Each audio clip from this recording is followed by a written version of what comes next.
ESPN Chicago. Always streaming on the ESPN Chicago app. Check this out.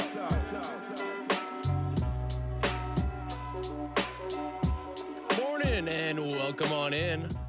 Happy St. Patrick's Day to everyone out there. Hope everyone has some fun today. It's Tyler and Shea on this Saturday morning. Shea's off today. He's off on a Broadway bender down in Nashville. Can you believe that? We've got Aiden O'Connor, by the way, with us today.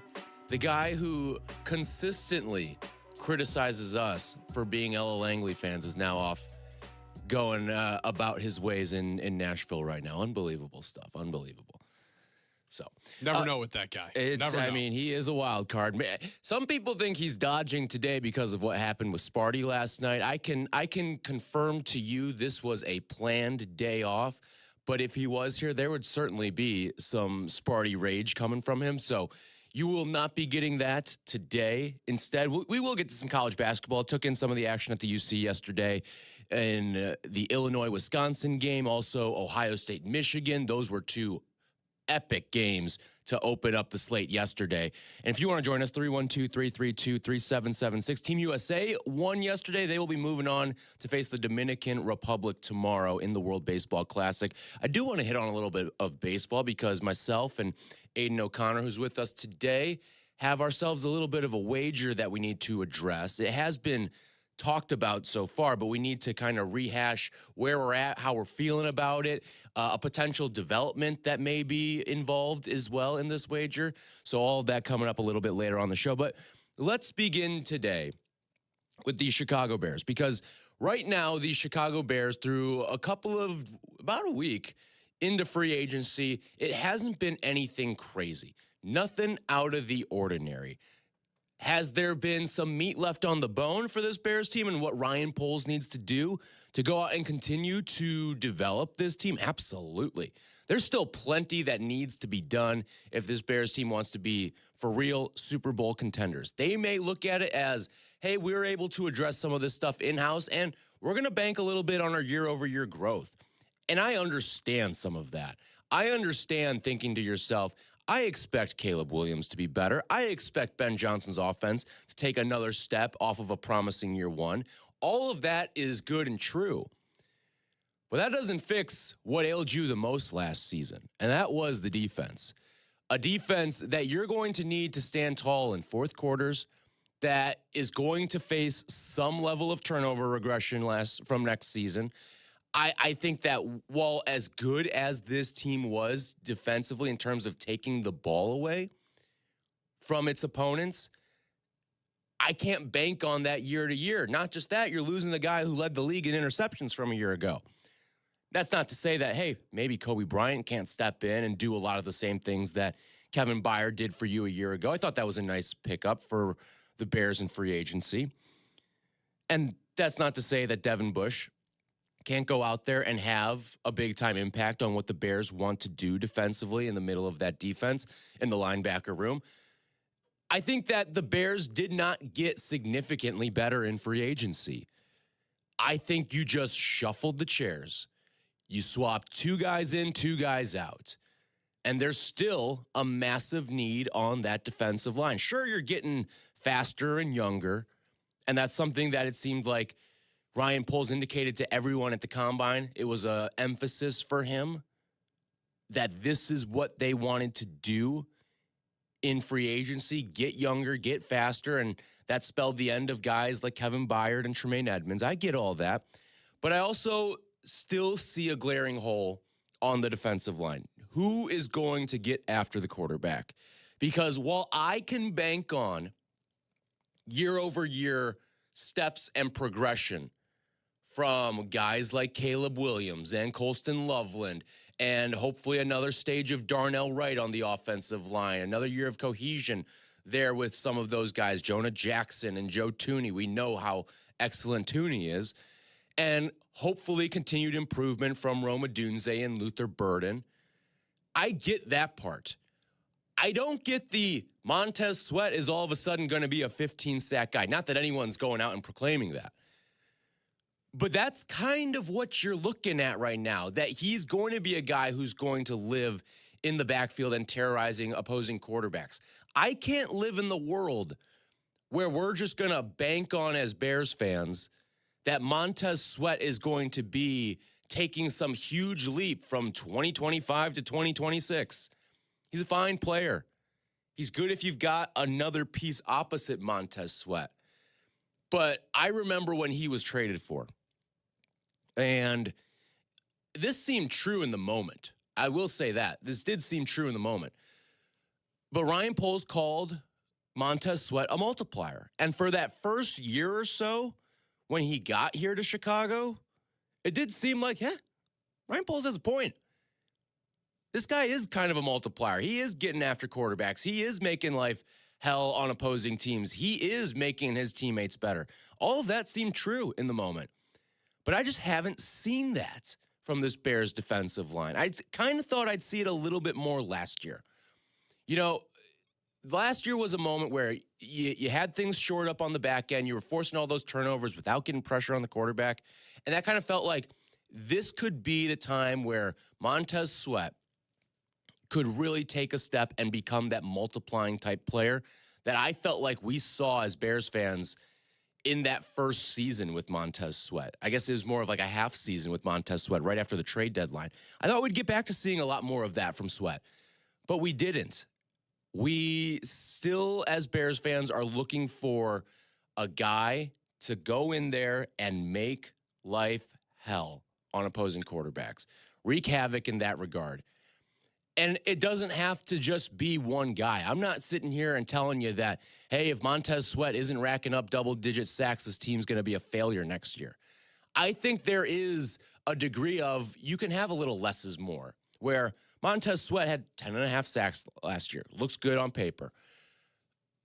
But maybe there's a way where he can have 8.5 sacks and everyone else pitches in a little bit more, and then you can really build something on that defensive line. You look at the last couple Super Bowl champions, you're not looking at teams that had surplus of double-digit sack guys. You're not. It is 4-1 in a lot of instances on those defensive lines. The Eagles, what we saw last year with the Seahawks, even the Patriots who were in the game and didn't win it last year. You're talking about groups of pass rushers that come at you in waves, and you can spell the guys so they're not working with tired legs in that fourth quarter.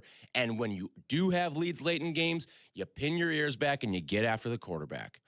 And that's what we're looking to see. That is the next step for what this Bears defensive line needs to be. So Bears fans, how you feeling on the heels of the first big wave of free agency? 312-332-3776. My feeling, there's meat left on the bone still. There's still work to do for Ryan Poles. There's still a need to get after the passer. Now, you do have 4 picks in the top 90. But I also think you're setting a dangerous precedent of, hey, we're going to ask some rookies to do a little bit more than the average rookie on that defensive line. And it's not like you're drafted inside the top 10 where if you find a pass rusher, you're looking at a guy who should be a lock to be a stud from you and be in the conversation for Defensive Rookie of the Year right out of the gate. I don't think we're at that spot right now. When you are sitting at 25, yeah, you hope to find a guy who can be a star for you at 25, but you can't bank on it that right out of the gate they're going to vault themselves into the Defensive Rookie of the Year category. I don't think this Bears team has that level of opportunity between the veterans that are already on the roster, because we can say what we want about how good the pass rush is. There are still established veterans that are going to get a crack at this before some of the rookies. Some of the rookies are going to be asked to step in and contribute right away, no doubt about that. But it's not like you're looking at a guy who's going to play 75% of the snaps for you right out of the gate. You're going to be looking, if it's a defensive lineman, in all likelihood, you're going to be looking at some sort of rotational guy. This was Ryan Poles earlier in the week when the Bears announced all of their new free agent signings, talking about the level of restraint that he had to show in free agency the last week. Yeah, again, I think I've mentioned this over the years, constantly just looking at short-term, long-term, what's going to help this football team now, but also being conscious of what's going to happen down the road. We want to sustain success. We've talked about that a lot. In order to do that, we have to be very calculated with the moves that we make.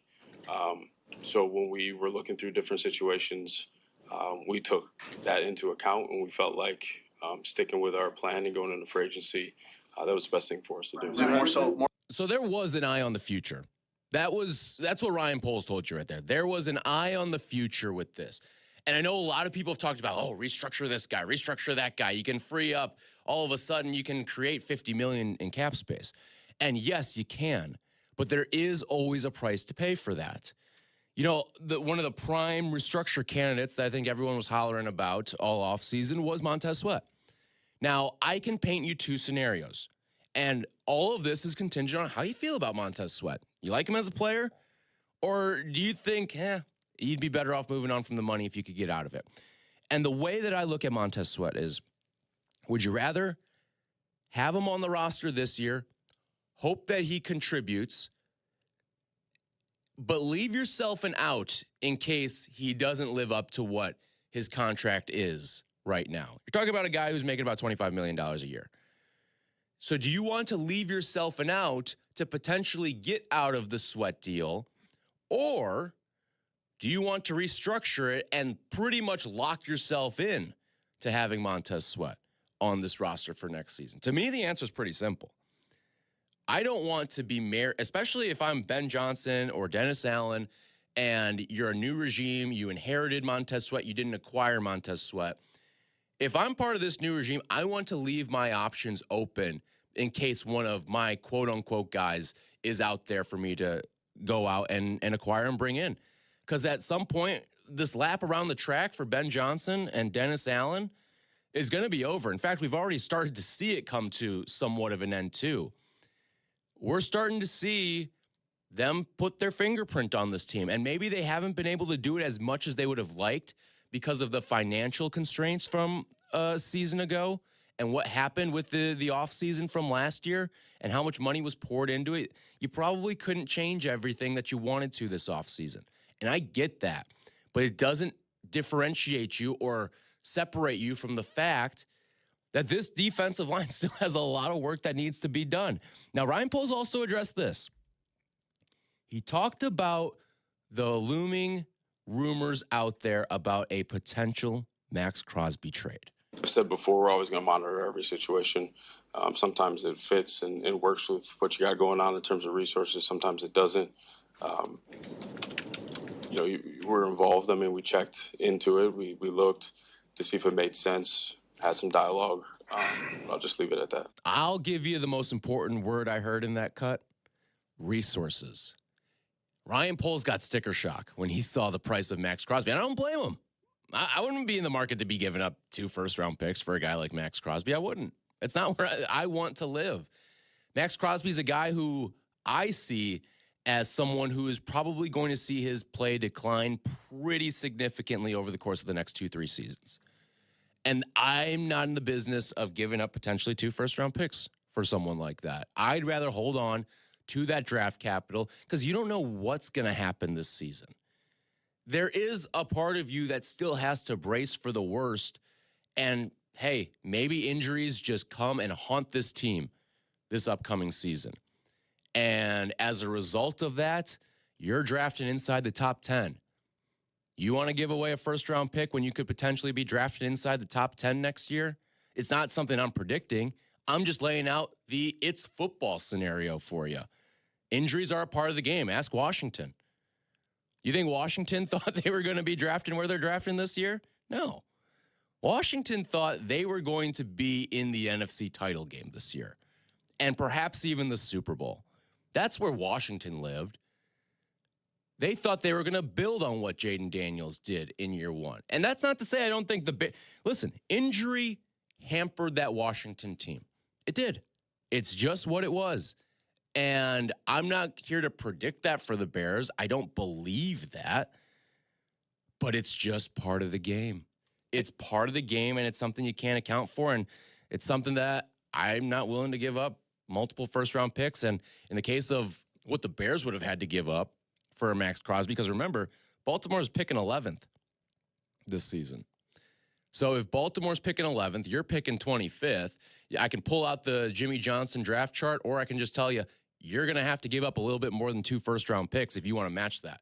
You're going to have to throw in some supplemental picks if you want to match the offer that Baltimore gave out to the Raiders to acquire Max Crosby before he ultimately failed his physical. I don't think Max is getting traded at this point. I don't think after the initial market set that Max Crosby was going to be landed for 2 first-round picks, I don't think Vegas wants to settle for what would, I mean, you see some of the rumors out there, 50 cents on the dollar, 40 cents on the dollar, when you're talking about a second and a fourth. That ain't 2 first-round picks. And if I'm Vegas right now, I'm putting my foot down and saying, yeah, price is still 2 first-round picks. Now, maybe they would take the Bears' 2 first-round picks at this point, which is a lesser price than what Baltimore gave up to go and get Max Crosby. But I still think Vegas is probably looking at it at the lens of, hey, it's still going to cost you 2 first-round picks, or he's going to suit up for us. And I think Max Crosby has come around on this revenge-type tour of, yeah, all right, I'm going to do it in the black and silver this year. I think he's cool with that. I think he'd be cool staying in Vegas, giving it one more go. And then maybe we re-enter these conversations at the trade deadline or next offseason. It's just the way that it might go with a guy like Max Crosby. So 312-332-3776. You want to talk Bears with us? Lewis is in Lyle. Morning, Lou. Hey, good morning, guys. Great show. Thank you very much. So it's funny. You mentioned you were asking what the belief was and how we're feeling about this offseason. I'm feeling kind of whelmed. Not overwhelmed, I'm underwhelmed, I'm just whelmed. And here's why. I was underwhelmed at first. I thought we'd be doing more, but then I realized this is kind of the formula that we did last offseason for our offense. We didn't really make some big splashes. We planned to develop our players during the draft. So I have a feeling that we're going to have the same situation as last year. We're going to be questioning, why is everything so bad? Why is this defense so bad? And then once we're actually able to develop those rookies, which might not be able to see the field to start the year, like you said, I have a feeling that this is going to be a much better team, or we're going to have a resurgence similar to what we saw on offense. What do you think? Yeah, I mean, I wouldn't comp. I thought the Bears knocked it out of the park last draft. I really do. Colston Loveland's looking like he's going to be a top 3 tight end in this league. I think Luther Burden's, people are going to really learn who he is this season. I think people got a taste of what Luther Burden could be. I think you're really going to learn what Luther Burden can be next year.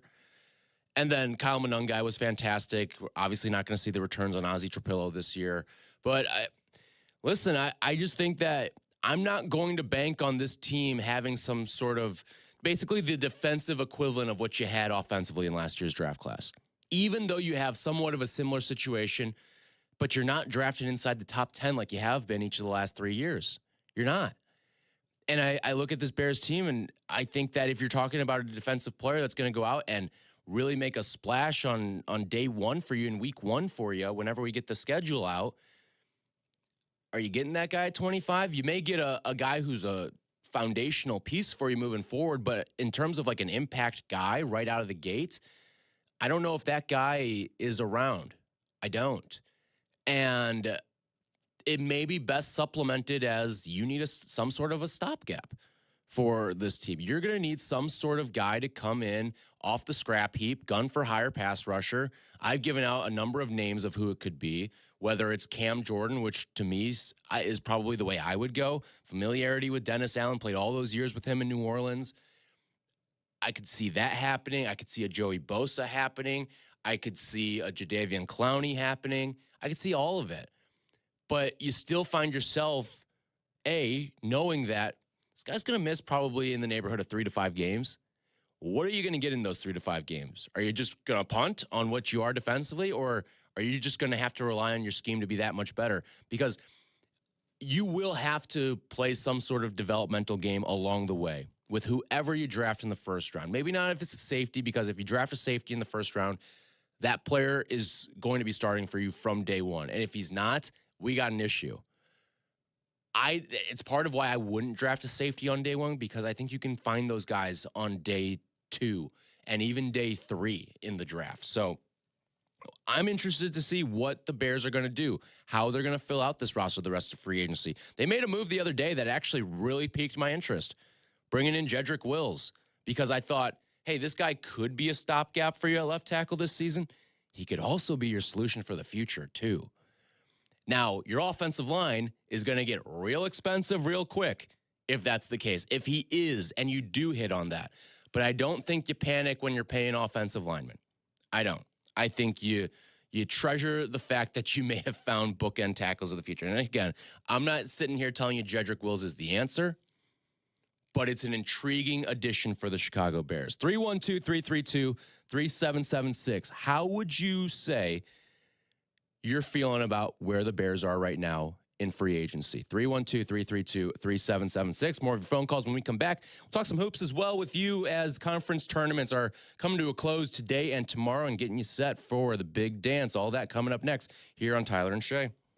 The Cap and J Hood podcast is available on the ESPN Chicago app and wherever you like to pod. Presented by Republic Bank. Or listen live to Cap and J Hood on the app as well. Weekday morning 6 to 9, ESPN Chicago.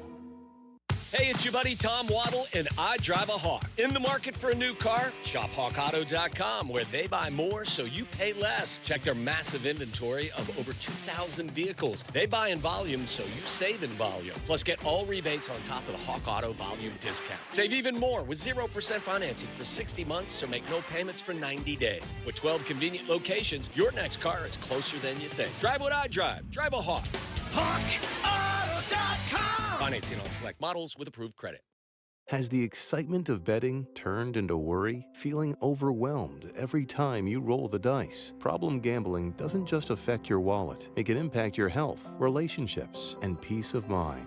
But there's hope. Gateway Foundation is here to help you take back control of your life with personalized treatment options. You don't have to face this alone. Call Gateway Foundation today at 844-444-5780. That's 844-444-5780. Think one type of pepperoni is enough? Think again. Lou Malnati's new Triple Pep Pizza goes all in with 3 premium styles of pepperoni stacked for maximum flavor. You get crispy cuffed pepperoni, smoky pepperoni strips, and classic pepperoni slices, all working together on every bite. It is fully loaded and unapologetically bold. Order it deep dish or thin crust and enjoy it your way. Dine in, carry out, or even ship it nationwide. Lou Malnati's Triple Pepperoni. Order today at LouMalnati's.com.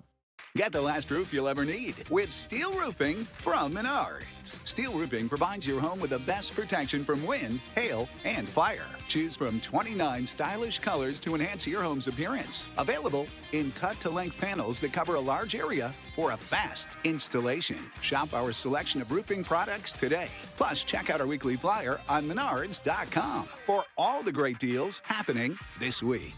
Save big money at Menards. Cashback is not available on gas in New Jersey and Wisconsin. Billy, your gas light's on. We need to stop and fill up. No way, Jen. Gas around here is too expensive. We can make it a little further. Billy, listen to your big sister. You don't need to drive all over searching for the lowest gas prices. Do what I do and use Upside. Upside? Do you live under a rock, Billy? Upside is the hottest cashback app out there. It's free to download, and you get real cash back for every gallon of gas you buy. I use it all the time, and I've already made around $200. You can make that kind of cash back just for buying the gas you have to buy anyway? Yes, I'm looking at the Upside app now, and there's a gas station at the next exit offering 25 cents per gallon cash back. Okay, I'm stopping to download Upside and fill up my tank. Download the free Upside app now to earn cash back every time you buy gas. Use promo code FRIEND to get an extra 25 cents per gallon on your first tank. You can cash out anytime right to your bank, to PayPal, or a gift card for Amazon and other brands. Just download the free Upside app and use promo code FRIEND for a 25 cents per gallon bonus on your first tank. That's code FRIEND for a 25 cents per gallon bonus. Welcome back to Tyler Rocky and Shea Norling. We're back on ESPN Chicago.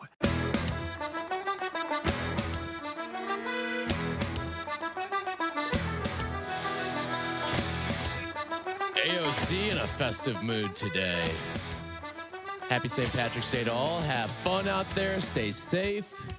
I know the big Southside Irish Parade tomorrow, too. Aiden, will you be partaking as the Southsider of the station? Yeah, of course. All right. It's a big weekend. You got today downtown and tomorrow on the south side. Should be fun. Love it. Love it. So have fun. Enjoy the day. Stay safe out there, everybody. Talking Bears with you here on this Saturday morning. Tyler and Shea. Shea's off today out in Nashville, taking in the sights and sounds of Broadway and having himself a good time down there. 312-332-3776. You know what? There's certain weeks in this city I'm not leaving. St. Patrick's Day may be 1-1 on weeks that you do not leave the city, especially when you're like around our age too. I'm 28. Shea's 31, I believe, 30 years old in that neighborhood. I believe he's 31. I think he just turned 31 last November. Like, there's certain weeks you just don't leave this place, man. If there's ever somewhere to leave for, I'll tell you where I was a year ago. You were in Nashville for St. Patrick's Day? I was, SEC tournament. That's right. Okay. Yeah. It's you can't beat it. But that is double reason to not leave. Because you've got the Big Ten tournament here this week. It's true. And he's a Spartan. Now, I get he wouldn't be going to any games today. You're right about that one. But he is a Spartan.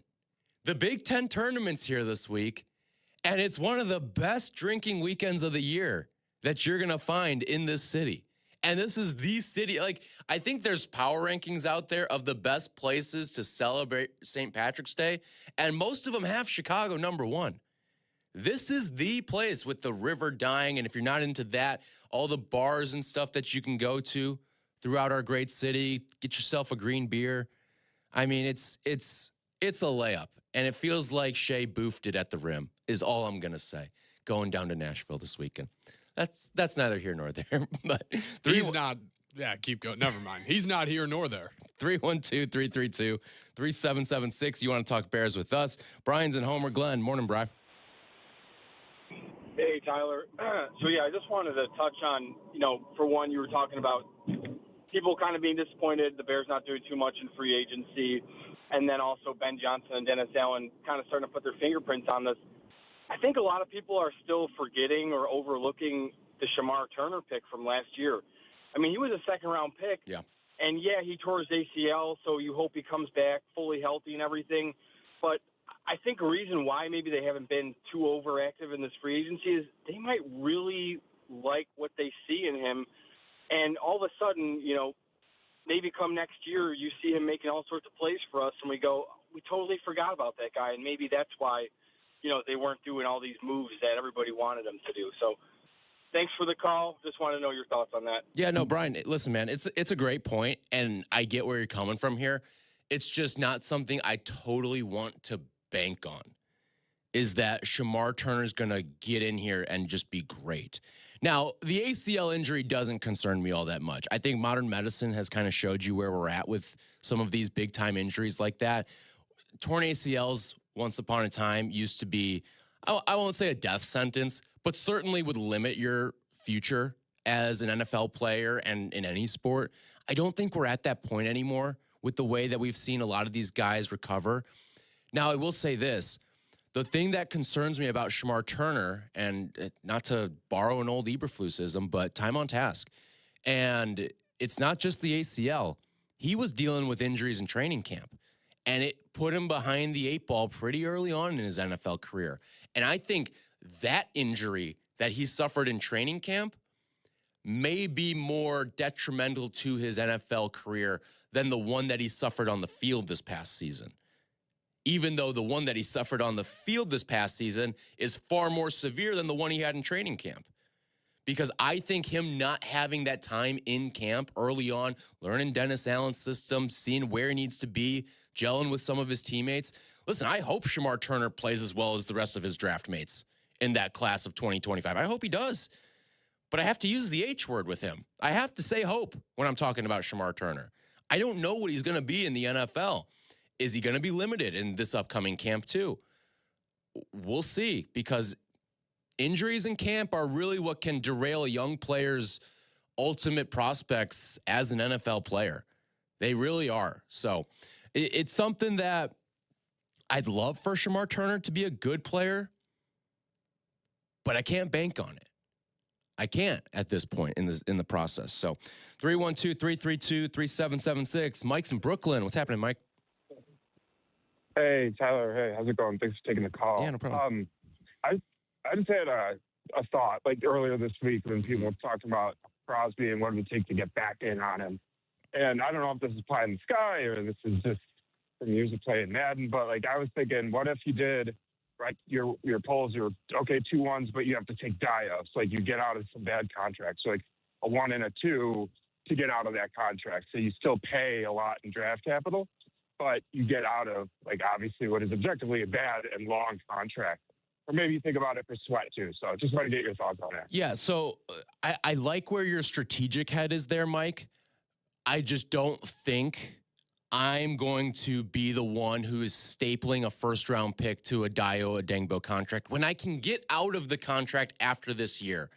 I'd rather bite the bullet on a Dayo deal for this season and then move on from him next year. I'd rather do that than pin a first-round pick attached to him in a deal that would bring over a Max Crosby, or name your pass rusher that you want.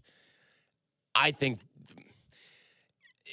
you see it in the NBA a lot where you've got all of these guys and you're just tacking on a first-round pick here or there. But in the NBA, you can put all these different protections on, and I love that the NFL doesn't have protections on picks. I think it's stupid. I think it's one of the worst things we have going in sports is protecting picks. You're either making the trade or you're not. And I would rather see teams pay the price for having bad seasons. Listen, you give up a first-round pick, you're paying the price, and it's going the other way. So, but no, I don't think you're stapling a first-round pick to Dayo Adengbo just to get off of his money. First-round picks in the NFL are too valuable. I wouldn't even do it with a later-round pick, frankly. I'm not giving a team a free fourth or third just to get off of the Dayo money this year when I can get off of the money next year. I'd rather play the patience game. I get that there's this element of you want to win and win now, and I agree with that. I think you can do that, though, without giving up Dayo. I do. I'd rather keep the draft capital where I'm at and not worry about and just bite the bullet with Dayo Adengbo for a year, hope he can give you something, and if he does, he does. If he doesn't, is what it is. You move on from him next year. It's a bad signing. At least that's the way it looks right now. Al's in Lamont. What's going on, Al? Morning. Hey, there's a name that nobody talks about. I know you had a weird thing in Vegas, but we need a D tackle, and Christian Wilkinson was a stud in Miami. How come nobody's talking about him? Maybe you get him on the cheap, 1 year, like $3-4 million deal, and that plugs in a hole that we need in the short term until you develop whoever you draft. So thanks for the call. It's a good name to throw out there. I would say this about Christian Wilkins, and he's going to be 31 this upcoming season. Why did the Raiders move on from a guy they gave $100 million after 1 year and no one picked him up? No one picked him up. He signed with the Raiders a 4-year deal worth up to $110 million. He ended up playing in just 5 games for the Raiders. And they moved on from him right away. They were totally cool eating the money. I'm going to look in the break to see how much dead money they took on as a result of that. Maybe you have it in front of you, AOC, but I'll look in the break to find it. And the fact that nobody picked him up right after that, it was a risk-free pickup at that point. No one's taken a chance on him since. I think that kind of tells you everything you need to know. So I think the thoughts, right? I think at this point there are no bad ideas when you're trying to fix this Bears defensive line. Listen, I'm not here. I've been the one on the Cam Jordan train. I'm not here to tell you that Cam Jordan's going to come in here and be a stud for you. What I can tell you is Cam Jordan, if he does become a part of this team, is going to wear a captain's patch and hopefully get after the quarterback and find his way to 8 sacks. That's what I can tell you about Cam Jordan. I don't know. Listen, is Christian Wilkins at this point a potentially better football player than Cam Jordan? And I get they play different positions. But let's just even say, is Christian Wilkins potentially a better player than Grady Jarrett or Gervon Dexter? Yeah, potentially he is. But there may be some other stuff going on there as to why Christian Wilkins is not on a team right now. 312-332-3776. You want to talk Bears offseason with us? When we come back, we'll get to all of your phone calls, and we'll also get into what's taking place out at the United Center. Big Ten semifinals today. We'll have Selection Sunday tomorrow. We'll take a look around the college hoops landscape and everything that you need to know heading into March, including a big upset yesterday at the UC. We'll address all that and more coming up next. This is Tyler and Shea. Tyler and Shea. I know. The CDGA Golf Show. It's It's the biggest names in golf, and it's the best news and information about Chicago golf. Hosts Mike Gilligan and Tyler Rocky are your starters for the golf weekend. The CDGA Golf Show this morning at 9 on Chicago's Home for Sports. ESPN Chicago. At Costa Ivone, we get you. What do you mean, we get you? You're a Chicagoan, right? I am. You know about all the things that make this city what it is, right? Of course. And when you meet a fellow Chicagoan, there's that connection. It's a pride of being part of the greatest city. Nobody's going to tell you you're the second city or the third coast. All right, already. I get you. No, it's we get you. This is Courtney Cronin, and my friends Anthony Iavone and Julio Costa are ready to fight for you, Chicago. 708-4million. Costa Ivone, your trusted local personal injury lawyers. We get you. Hey, it's your friend Tom Waddle here. You know, life comes with a lot of things to remember, and Great Clips doesn't think your haircut should be one of them. And this is why they use Clip Notes. It saves your haircut details, so no matter which stylist you see or Great Clips salon you visit, it's easy to feel like the best version of you.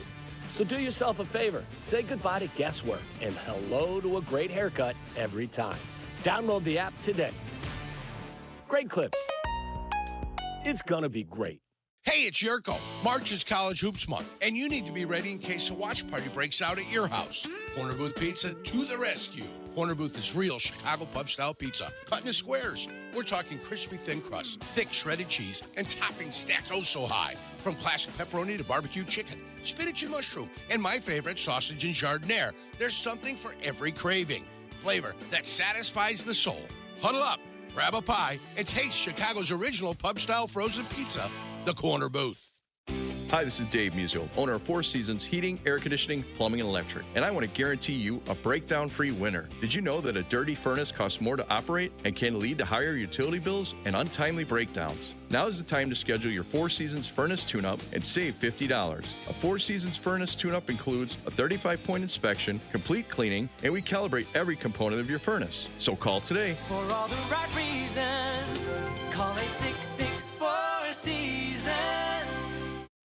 I'm Boomer Esiason. My mom died from cancer. She was only 37 years old. She didn't have life insurance, and that was devastating for my family. That's why having life insurance is so important to me. Ethos makes it fast and easy. Get a quote in seconds, apply in minutes, and get same-day coverage. You can get up to $3 million in coverage with no medical exam. Get your free quote at ethos.com/play. That's ethos.com/play. Paid spokesperson. Time spent on application may vary. Online health questions required.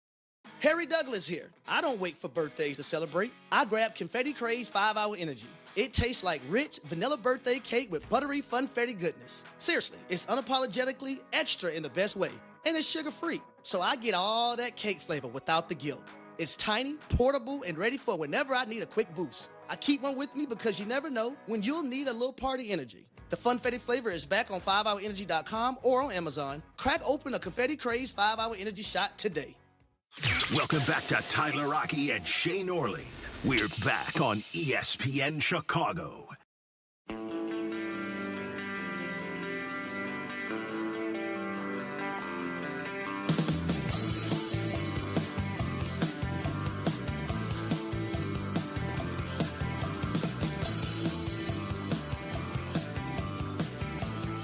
Been talking some Bears with you. We'll get to the Big Ten tournament in just a moment here, but quick.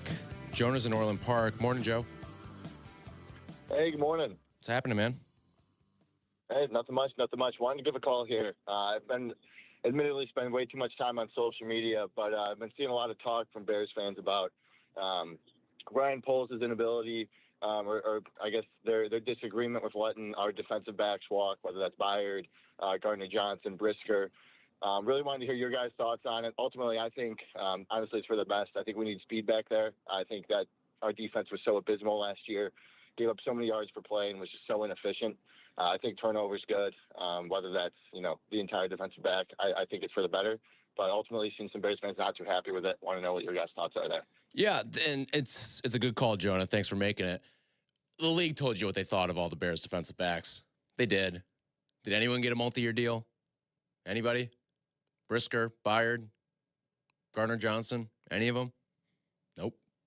So I think the league told you what they thought of the Bears defensive backs. And I think when you're talking about it, in the case of a guy like Brisker, Yurko made a great point yesterday, talking about how the Bears know everything inside and out of what Brisker's medicals are like. And that may tell you everything you need to know about a guy who, again, when he was out there, fine player for you. I do think Bears fans overrated Jaquan Brisker a little bit. There were some games where he was a ghost. He was very good in other games. But I think Dennis Allen and most football coaches will take consistency over anything. Anything. You'd rather have the consistent player. So I think that's where the Bears are at in terms of the defensive backs that aren't there. I think, and if there's one place defensively that Ryan Poles has kind of hit it out of the park with, it is defensive backs. You think about Kyler Gordon, and I get that he hasn't played much, but when he's on the field, he is a great player for you. One of the few guys that they've kept throughout Ryan Poles' tenure has been Jalen Johnson. It's a decision they've made, and you look at the contract that he has, pretty good value contract. Now, is he going to be barking for more money? That's a question that I'm sure will pop up later on this offseason. But I think everything that the Bears' defensive back room was last year, it was really good. But I also think, how much of that can we attribute to Al Harris, too? And guess who's still here? Al Harris. He got some looks to go be a DC at times throughout the offseason. But Al Harris is still here. And because Al Harris is still here, and because I've seen what his track record is with developing defensive backs and giving them a nose for the football, I can't say that I'm going to be all that sad when a defensive back walks out of the room. I can't. I'm not going to get super attached to defensive backs like I will with some of the wide receivers or the tight ends that the Bears have or the offensive line pieces. I won't. It's just the way that I trust the coaching staff and where they're at right now. So, all right, let's transition over to a little bit of college hoops. Yesterday at the United Center, you had a couple of really great games. Michigan holding off Ohio State. That was back and forth all game long. You had Illinois going to overtime with Wisconsin and coughing up a double-digit lead. Another one of those frustrating Illini games where Illinois is up big and then they just go cold shooting the ball, missing some free throws, and frustration started to boil over. Now, I will say this Wisconsin team is one that when you're filling out your bracket, keep an eye on. Because no team will you find a better road and neutral site resume than the Wisconsin Badgers. Because what they've done this season is go into some of the toughest environments, play some of the toughest teams in the nation, and outright win the basketball game. They went to Michigan, won that game 91-88, and frankly, they were in control of that game the entire time. They were. They went to Illinois and won that game 92-90. They went to Purdue and won that game 97-93. You're getting a sense of what I'm trying to tell you here. This team can put up points, and they put up a lot of them. It's who Wisconsin's been all year. And they have a home win against Michigan State as well. I mean, you're talking about a bunch of top 10 wins. They get Michigan today. I don't know how they're going to fare today against Michigan, and I'll tell you why. You start to play, they're playing their third game in 3 days. Michigan's on the heels of back-to-back. And not just is it 3 games in 3 days, you also had to play overtime last night too. So I think Wisconsin can hang with Michigan. It would not shock me, though, if this one gets away. It's a 12.5-point spread for a reason. So Wisconsin, to me, is, though, a fascinating team when we do get to the tournament, because one of the things that I always look for is, how'd you play on the road? And I look at Wisconsin, I say, they played pretty damn well on the road. Their shooting translated. You know that they've got multiple guys that can get you buckets, whether it's John Blackwell, or Nick Boyd, who's a Florida Atlantic transfer. Like, there are studs on this Wisconsin team. 2 guys that can get you 30 on any given night.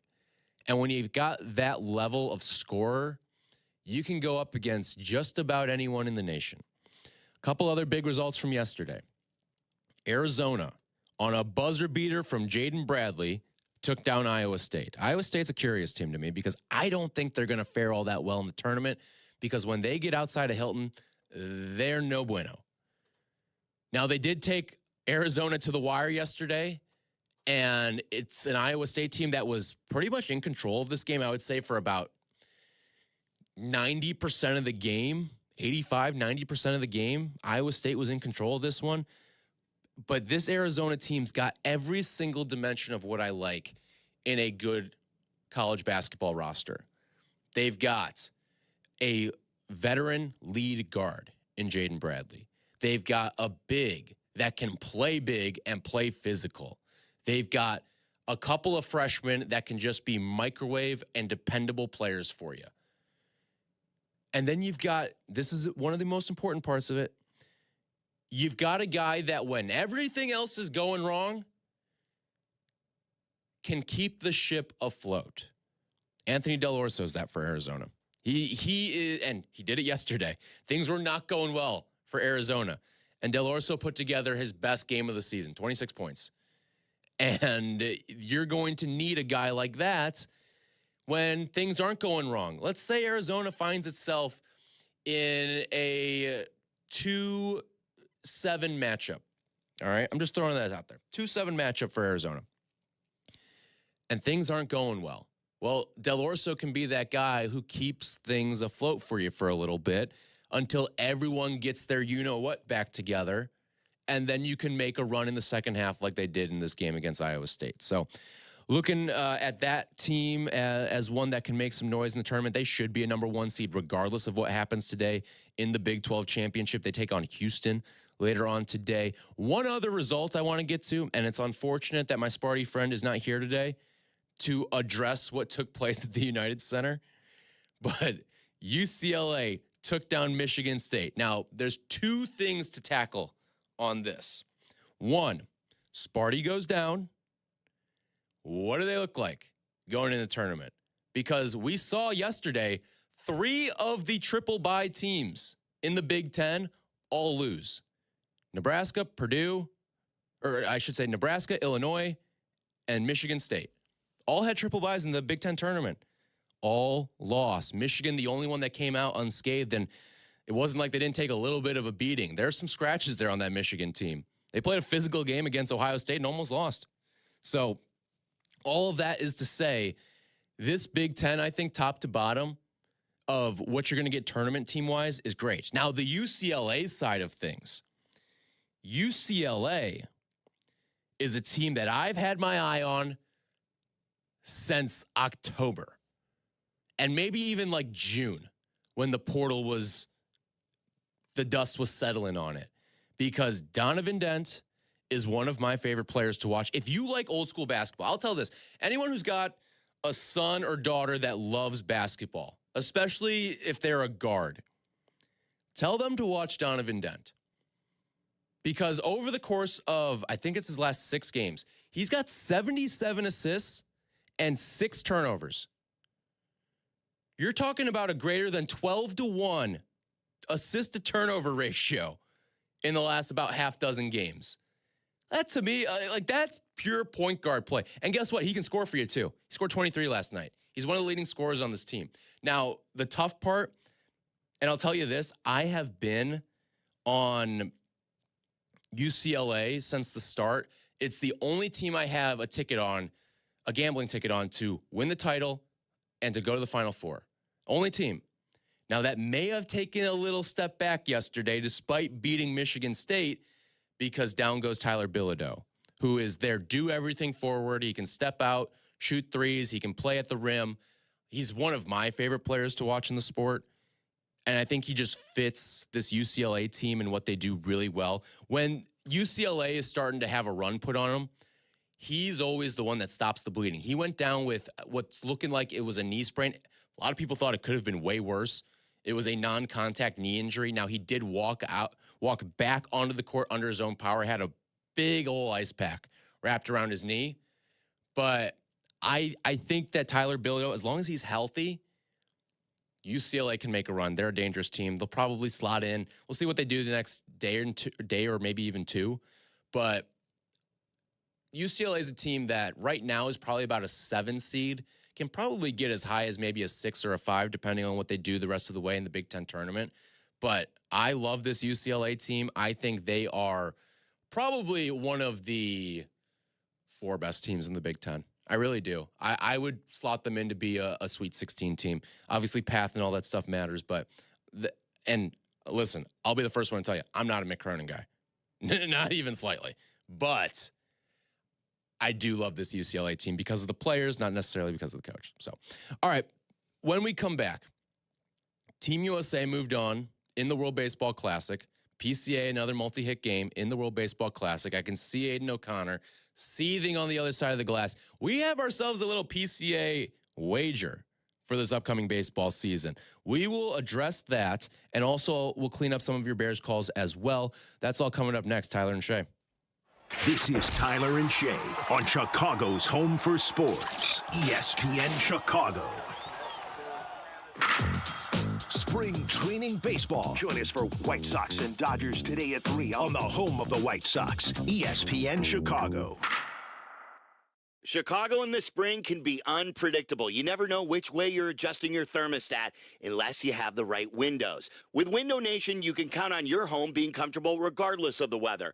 Their windows are customizable and energy efficient. Expert installations take just 1 day, and Window Nation products are backed by a lifetime warranty. There's no better time to upgrade with Window Nation. In March, the more you buy, the more you save. Up to 50% off all window styles. So visit windownation.com and get a free consultation today. Ring, ring. Hello. Who is it? Guests on ESPN Chicago join us on the Yingling Hotline. Chicago office is calling. I've been expecting your call. The Yingling Hotline, brought to you by Yingling, the oldest brewery in America. Prizes, flyaways, even cash money. You want it? We've got it. Find a list of all contests and official rules by visiting ESPNChicagoContests.com. That's ESPNChicagoContests.com. Cashback is not available on gas in New Jersey and Wisconsin. Billy, your gas light's on. We need to stop and fill up. No way, Jen. Gas around here is too expensive. We can make it a little further. Billy, listen to your big sister. You don't need to drive all over searching for the lowest gas prices. Do what I do and use Upside. Upside? Do you live under a rock, Billy? Upside is the hottest cashback app out there. It's free to download, and you get real cash back for every gallon of gas you buy. I use it all the time, and I've already made around $200. You can make that kind of cash back just for buying the gas you have to buy anyway? Yes, I'm looking at the Upside app now, and there's a gas station at the next exit offering 25 cents per gallon cash back. Okay, I'm stopping to download Upside and fill up my tank. Download the free Upside app now to earn cash back every time you buy gas. Use promo code FRIEND to get an extra 25 cents per gallon on your first tank. You can cash out anytime right to your bank, to PayPal, or a gift card for Amazon and other brands. Just download the free Upside app and use promo code FRIEND for a 25 cents per gallon bonus on your first tank. That's code FRIEND for a 25 cents per gallon bonus. Cashback is not available on gas in New Jersey and Wisconsin.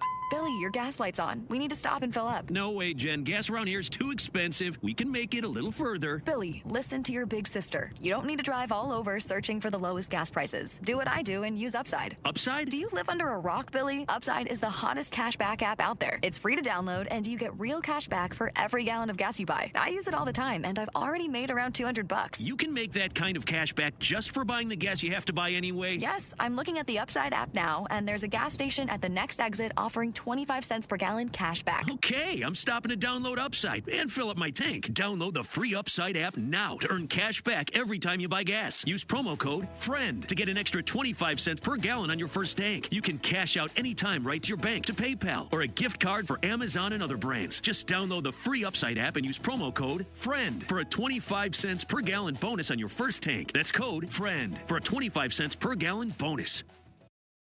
Welcome back to Tyler Rocky and Shea Norling. We're back on ESPN Chicago.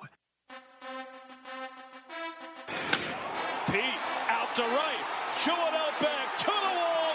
It's gone! Welcome home, PCA.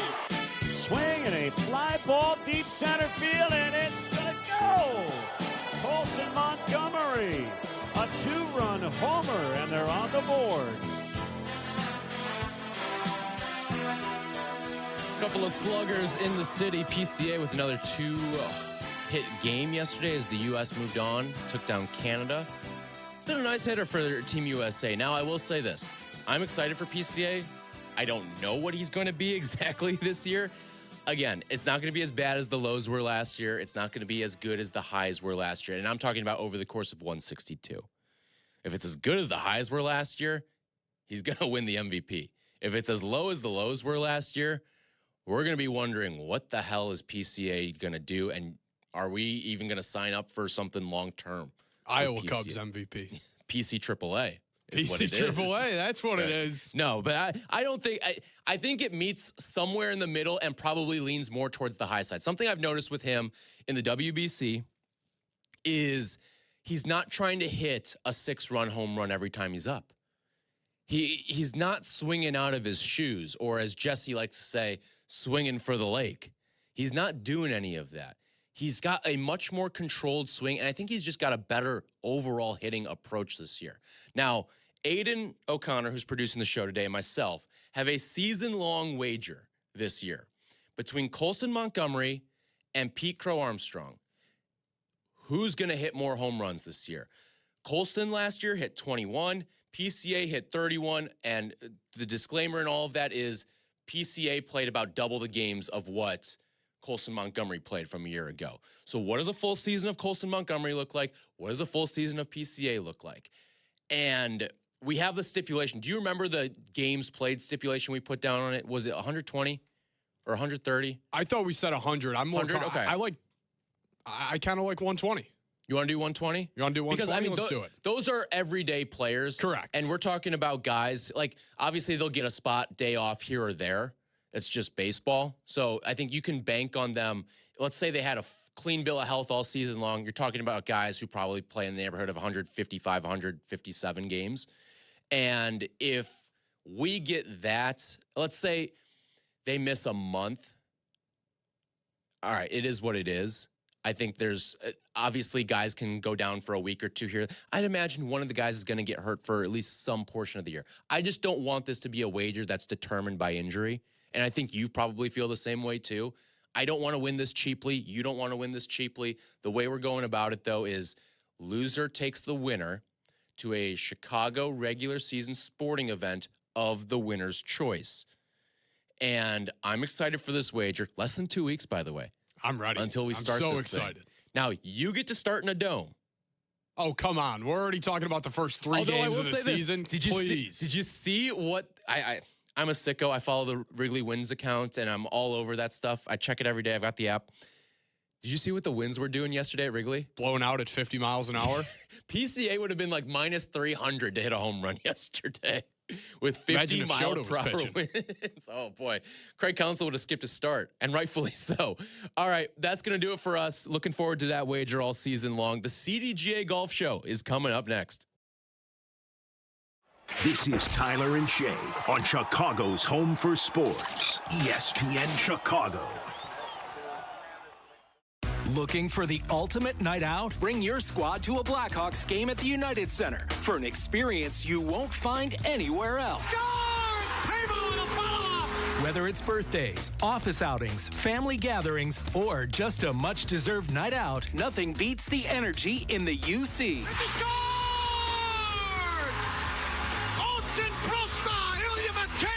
Group ticket packages are available at blackhawks.com/groups. When your life turns upside down after an accident, you need an advocate like Wallner Law. I'm John Wallner, and for over 50 years, Wallner Law has fought for people just like you, injured, overwhelmed, and searching for answers. We don't just take cases, we take care of people, and we win for you. From car crashes to workplace injuries, Wallner Law stands by your side every step of the way. So call us today, 312-8-MILLION, and win with Wallner. Individuals and businesses with tax problems, listen carefully. Do you feel like you're losing control of your finances? If you owe over $10,000 in back taxes or have unfiled tax returns, we can help you take back control. The IRS is the largest and most aggressive collection agency in the world, and they can seize your bank accounts, garnish your paycheck, close your business, and file criminal charges. Take control of your tax problem now by calling the experts at U.S. Tax Shield and take advantage of the Fresh Start program and new laws that may allow us to negotiate a settlement for the lowest amount possible. Our team of tax attorneys and enrolled agents can stop collections and get you protected so you can take control of your financial future. U.S. Tax Shield offers a price protection guaranteed quote to get you protected today. U.S. Tax Shield is A+ rated with the Better Business Bureau, so call now. 800-687-5192. That's 800-687-5192. U.S. Tax Shield. 800-687-5192. Broadcasting live from the Chicago Board of Trade. This is ESPN Chicago, the home of the Bears. WNVP, WTBC, HD2 Chicago, a Good Karma Brands radio station. Drive, chip, and putt. Golf is so easy. 4? Okay, maybe the occasional wedge. Let's talk golf. It's the CDGA Golf Show on ESPN Chicago. Presented by the Glenview Park Golf Club. Now here are your hosts, Mike Gilligan and Tyler Rocky.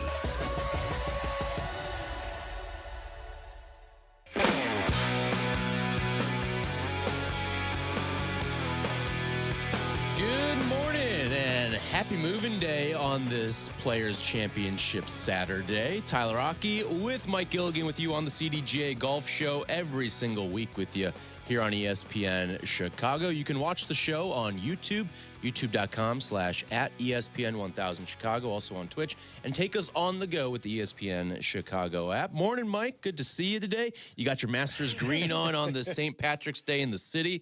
Going to be a fun day out there, the Dye in the River, all that good stuff today. And we've got ourselves a heck of a players as well. That we do. And as the new mantra by the PGA Tour says, March is going to be major. Now, it's not a major championship, but it's definitely got that feel. The big players have all come out, the big game hunters.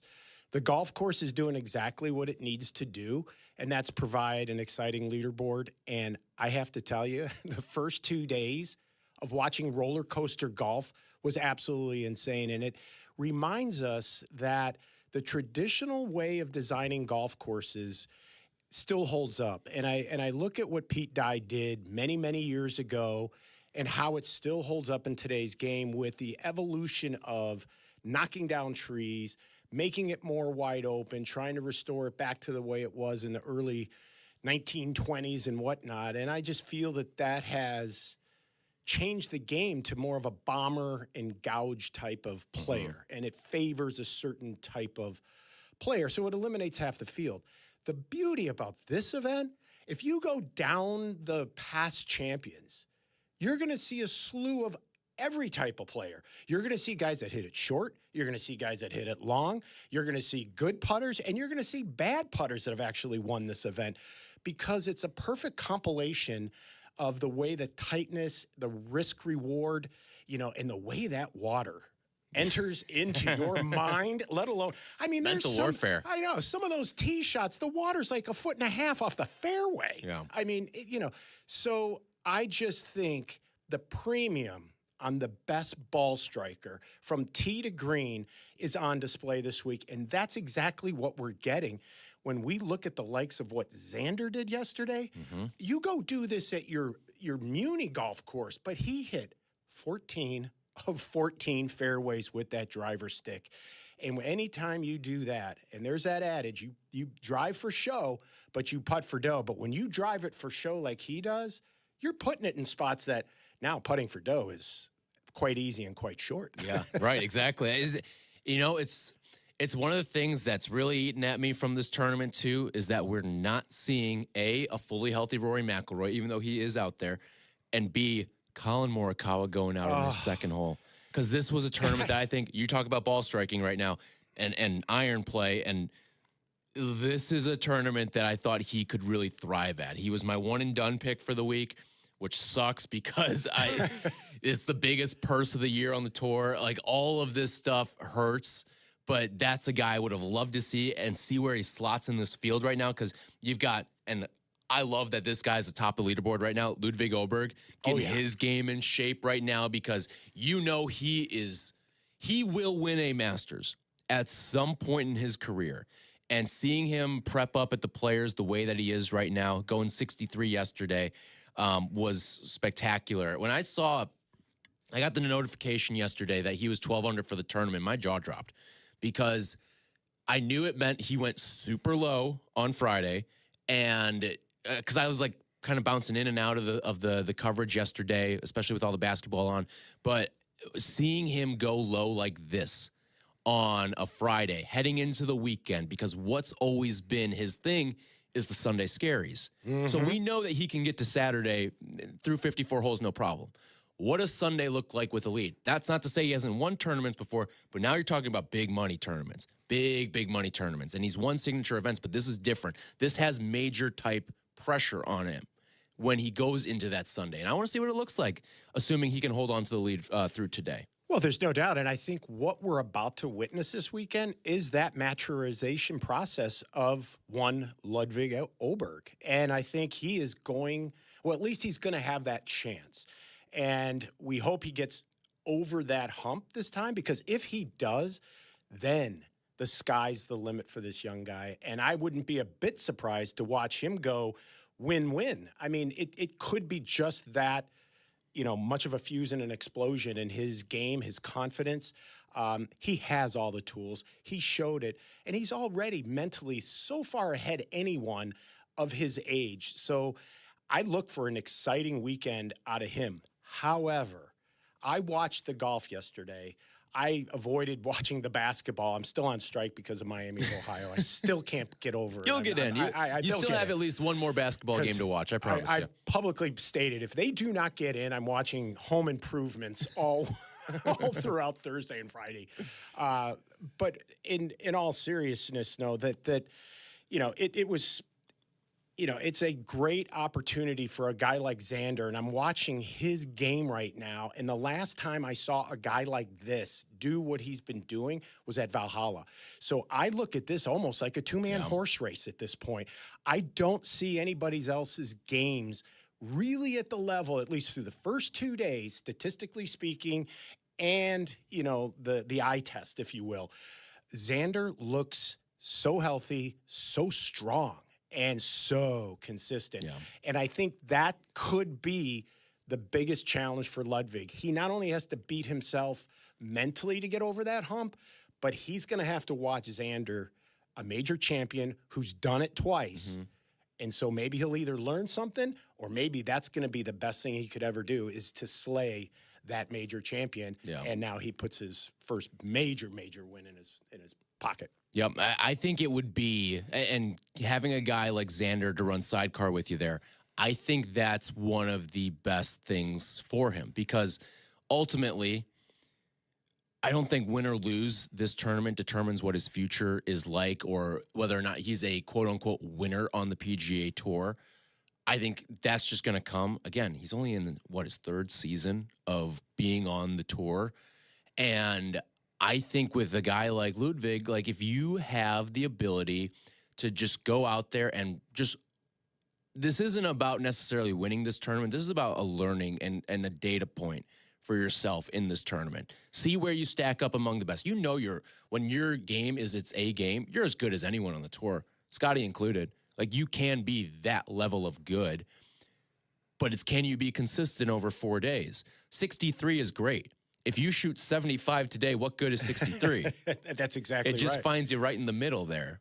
And, and it's like at 17, the last 2 days, they just fire that thing in the middle of the hole, middle of the green, and it's not a big deal. Today, all of a sudden, they might start looking more at the water instead of the green. And it's funny, if they had no water around that island green and it was just grass and bunkers and everything else, I bet they'd hit that green 97% of the time. It would probably be one of the easier holes on the tour. Would. But now you throw all that blue water around and you do it right at the time when, I've got only 2 holes left, and I've got to either hold on or I got to make hay. And, that's why I think this golf course is so great, because there are some no-namers up on the leaderboard. And I'll say, for now. Yeah. But then you also look at the trials and tribulations of a guy like Max Gracerman. The guy started off 5 under through 7. In fact, he was the leader. Yeah. And yeah, he struggled on the back nine. He went +7 for the first 6 holes and then came back with a smooth 80 yesterday and sent packing. So here's a guy that was 5 under leading. He was atop the leaderboard and is now somewhere in Florida searching for his house and what he's going to do next week. But that's the way this golf course is. Another guy like Max Homa, what an incredible start he has. He goes eagle birdie to get things started. Yeah. But yet on that same 9, he shot 38. But the savvy veteran can actually make fun of himself in a way. And he came back, he shoots 71, and he comes back and actually makes the cut. So I think that's a real good sign for a guy like Max Homa. But when you see a young man like Max Gracerman, that's part of maturing yourself at the Players' Championship in this venue. You can get around certain parts of it real clean, squeaky clean, and it's easy. But then you get to these other areas, and there is much more in the way of their bag management than ever before and most courses that they see. So that's why I enjoy watching this tournament so much. Unfortunately, we do run into this time of the year where the PGA Tour comes out on their soapbox and claims this is the 5th major. Yeah. But we put up with this for another week or so. We put it in the box and put it away because guess what? There's a collective sigh of, rolling your eyes between the USGA, the Masters, and the PGA of America and the R&A when they keep hearing this is the 5th major. You just simply can't buy it. But is it an event that I would rather win than, per se, maybe the British Open because of the exemptions and all that comes with it? Absolutely. It's a major type of field, but it's not a major. Yeah. 312-332-3776. If you want to join us, by the way, this segment brought to you by Fox Bend Golf Course. So looking at the rest of the leaderboard here, we mentioned Ludwig won. He's got 2-stroke lead over Xander Schauffele, who's 10 under for the tournament. Cameron Young, 9 under. He's in sole possession of 3rd. Good little logjam at 4 with Corey Connors and Justin Thomas, each at 8 under, 4 strokes off the lead. Sepp Straka's a name we haven't said this year very much. And we said a lot in the early stages of last year. And then the majors would come around, and all of a sudden, Sepp would run away and hide. Yep. We didn't even see him on a lot of Saturdays and Sundays in major seasons. So Sepp Straka, good to see him doing what he's doing right now. And then some of the other notable names, Tommy Fleetwood currently tied for 10th. Friend of the show, Michael Thorbjornsen, yes, sir, also tied for 10th. He's at 5 under, as is Brian Harman, Victor Hovland, Russell Henley, and Matt Fitzpatrick. And then a couple of the other notable names. Some guys already off and running. By the way, Brooks Koepka, he was 2 under. He's tied for 28th as he continues to work his way back onto the PGA Tour. Scotty already 1 under today. He is tied for 43rd, but it has not been very good for him. He's even for the entire tournament. But he did make yet another cut. He was kind of flirting with maybe missing the cut this week, but he did slide himself in. I don't know when that cut streak's going to come to an end for Scotty. It may never come to an end for Scotty, but he has a couple of times this year been flirting with danger on Fridays. And he has. And in watching him Thursday and all day yesterday, I had a chance to really study what he's been doing, and he looks out of sorts. And in fact, his swing looks a lot shorter than I remember it. So I think he's just a little out of sequence. I think he's kind of pressing a little, which we all do. But I also look for him to snap out of this by the time the Masters. I mean, he's still the greatest player on the planet. I mean, he's just kind of going through one of those things. I think he's somewhat forcing it. But to his credit, even when he's playing as bad as he can play, he's still better than most. Yes. So, that's kind of fun to see. Yep. But you mentioned Sepp Straka, again, a guy that probably benefited from playing in that Ryder Cup atmosphere. He's now bringing that back into this season and a little bit more experience, well-rounded. We'll see how he handles it now as we go into the majors. And then another interesting note, when you think about Ryder Cup and like our previous captain, Keegan Bradley, I got to give this guy a lot of credit. He starts off bogey 9. He made a 9. So now he's 5 over after 2. Yeah. And I would have expected him to be right behind Colin Morikawa heading down the highway. My back suddenly hurts. But you know what? He made the cut. That just gives you the makeup. Not just made the cut. He went 66 yesterday. Know. So 66, and he's right there, and he made a 9. So it just goes to show you just, as long as that ball is in play, you just keep grinding. He fired a Thursday 77 and still is higher than Rory McIlroy on the leaderboard right now. Rory 1 over. Again, he's been dealing with the back issue a little bit, but something that just to put on everyone's radar there, that may be a part of the reason why you're seeing Rory struggle.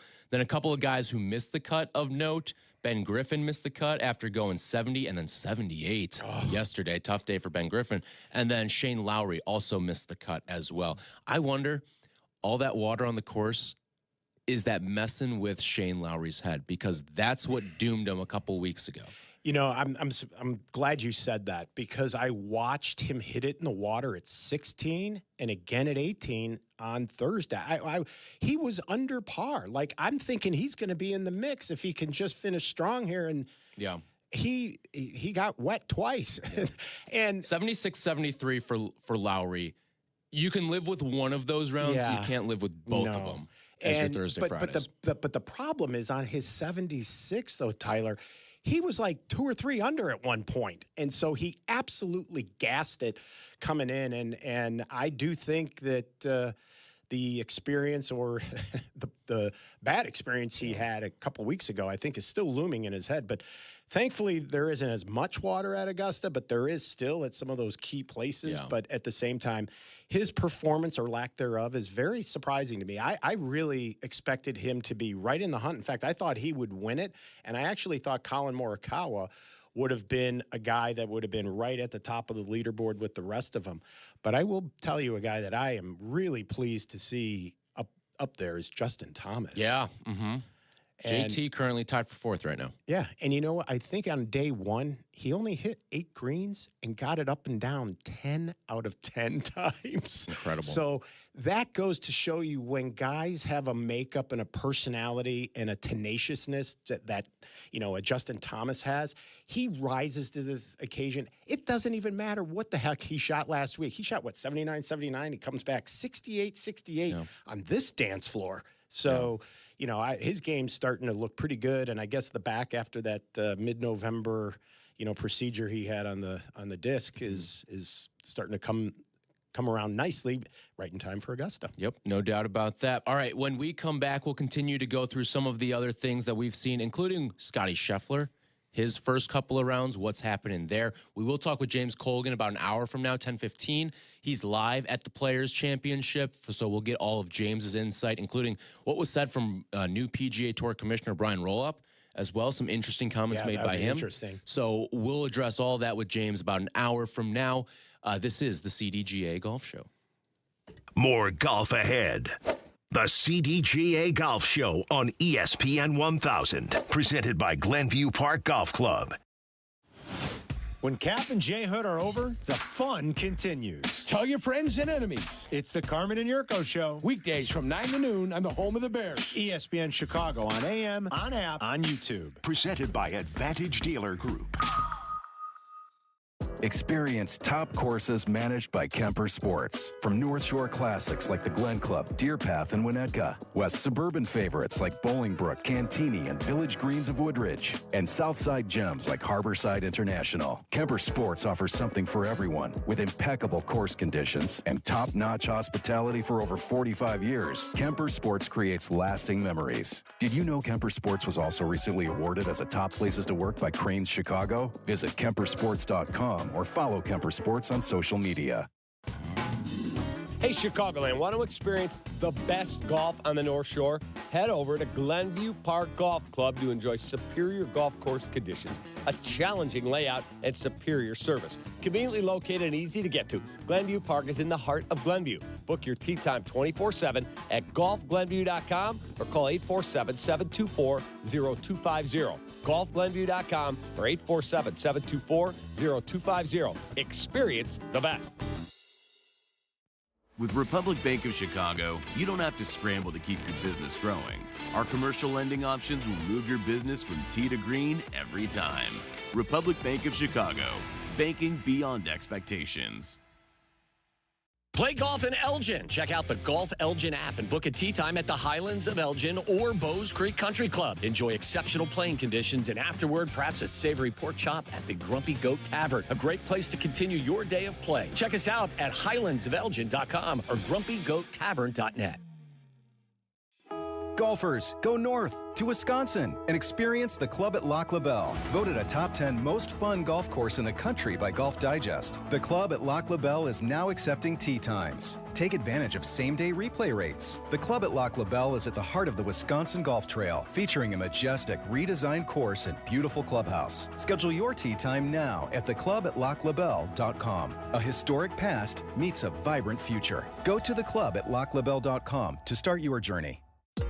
Village Links of Glen Ellen provides a country club experience at a public golf facility in Glen Ellen. With a top-rated 27-hole complex that's proudly hosted 48 PGA Tour and USGA qualifying events, Village Links is considered one of the premier golf courses in the Chicago area. Conveniently located near I-88 and 355. After your round, dine on the spectacular patio at Reserve 22 Restaurant, Bar, and Banquets, overlooking the pristine 18th green. Go to villagelinksgolf.com and get ready for a great round. See you at the links.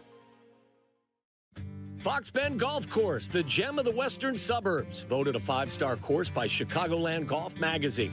Come to Oswego Land, only 45 minutes from downtown, and play some of the most superb green complexes in the area.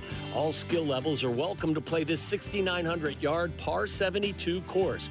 Fox Bend Golf Course has hosted 3 Illinois Open championships, and this year they will host the 2026 Chicago Adaptive Open. Book a tee time today at foxbendgolfcourse.com. This is the CDGA Golf Show on ESPN 1100.3 HD2 and the ESPN Chicago app.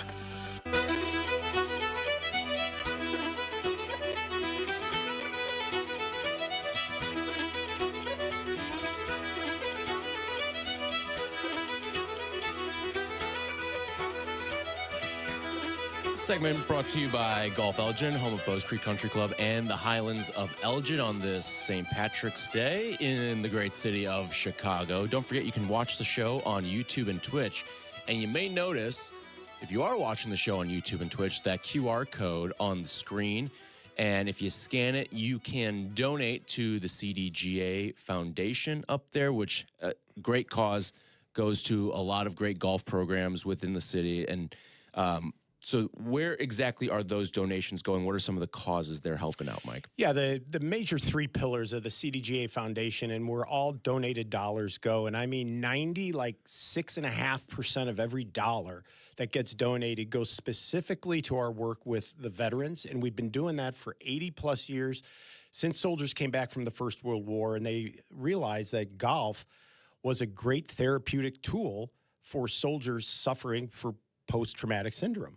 And it's been proven since, and we've been doing it throughout all the rest of the wars that we've had and through history up through today. We are very tight with the blind vets at VA Hospital. We perform 14 different camps at area private clubs throughout the Chicagoland area.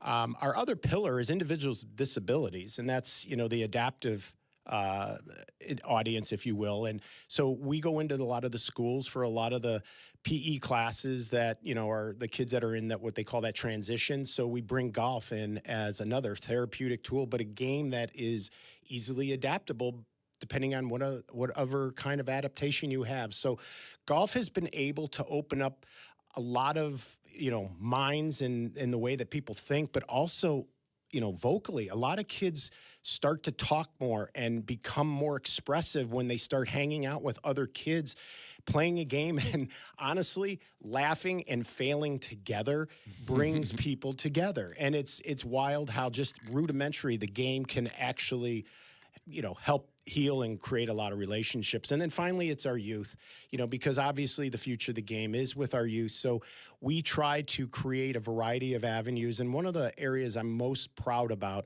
is our work with the Chicago Police Department. We will expand our program that we started with Superintendent Snelling this year, and even in a bigger way. And basically, we're utilizing golf as a means of bringing the Chicago police officers that are, policing and protecting a lot of neighborhoods at risk and the kids that are within them. So what we're doing is we're identifying those kids in those neighborhoods and getting them paired up with the police officers who have a passion and an interest in golf and in youth.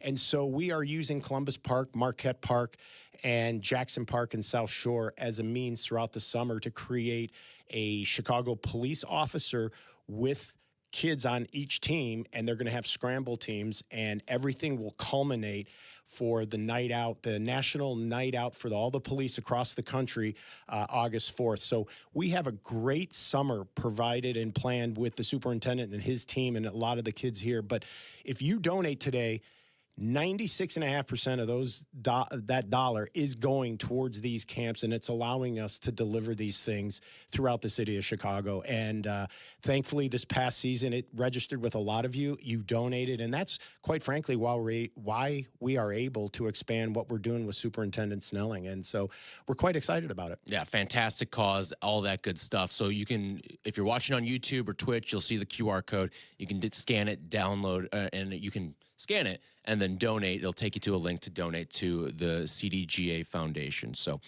lots of good stuff that's going on in the community, and especially the work with people with disabilities, as well as the youth and also veterans as well. So lots of 100%. Really great stuff with the CDGA. Getting back to the Players' Championship here and kind of some of the things that we've seen. I don't want to go into the micro of what we're seeing with the leaderboard. We kind of just did that, but in terms of like the long term, what some of the results that we're seeing right now project into the future. Couple of guys who stand out to me when we're taking this approach. A young guy, Jacob Bridgman, and what he's been able to put together the last couple of weeks. He's currently tied for 7th right now at 6 under. And it makes me think, all right, what does the rest of his season look like? Because we've seen young guys go out, take the world by storm very early on in the PGA Tour season. And then we see some guys, there's two paths you go down. You either set the world on fire and continue to win or like do very well, top 10s at a lot of these tournaments the rest of the summer, or boy, I've been grinding through all these tournaments. I haven't played a schedule like this in my life, and it really just kind of burns you through. And they get to like May, and then it takes a detour for the worse for the rest of the year. And it's just, you're kind of getting your bearings with you over the course of a season. But Jacob Bridgman's a guy who's I'm going to be watching for the rest of this year. Kind of, I guess it's a little different in terms of when he popped last year, but Chris Gotterup, too. He was incredible, pretty much starting with the Scottish Open last year and just was rattling off great performances. Now, that was a little bit of a later bloom than what we're seeing with Jacob Bridgman this year. But I'm intrigued to see what Bridgman does for the rest of the season. And I am too. And I think, a guy like Jacob Bridgman, is he a byproduct of the grasses and the conditions and the courses that he grew up on? Because there are some guys that are just West Coast guys, and there's some guys that are just Florida guys. And to your point, it's really when they get to that May, when they start crossing the Mason-Dixon line and they start seeing grasses and green speeds and conditions that are completely different than what they will see in the Southeast in the spring. So, but I think more than anything else, for Jacob, this is going to be a stern test on the 6 inches between his ears and how he handles the pressure just internally, but then how that all results and what happens externally in the physical sense and where he is putting the ball, how he's managing things. Because for a guy like Jacob Bridgman, I could see things happening where it starts to happen really fast.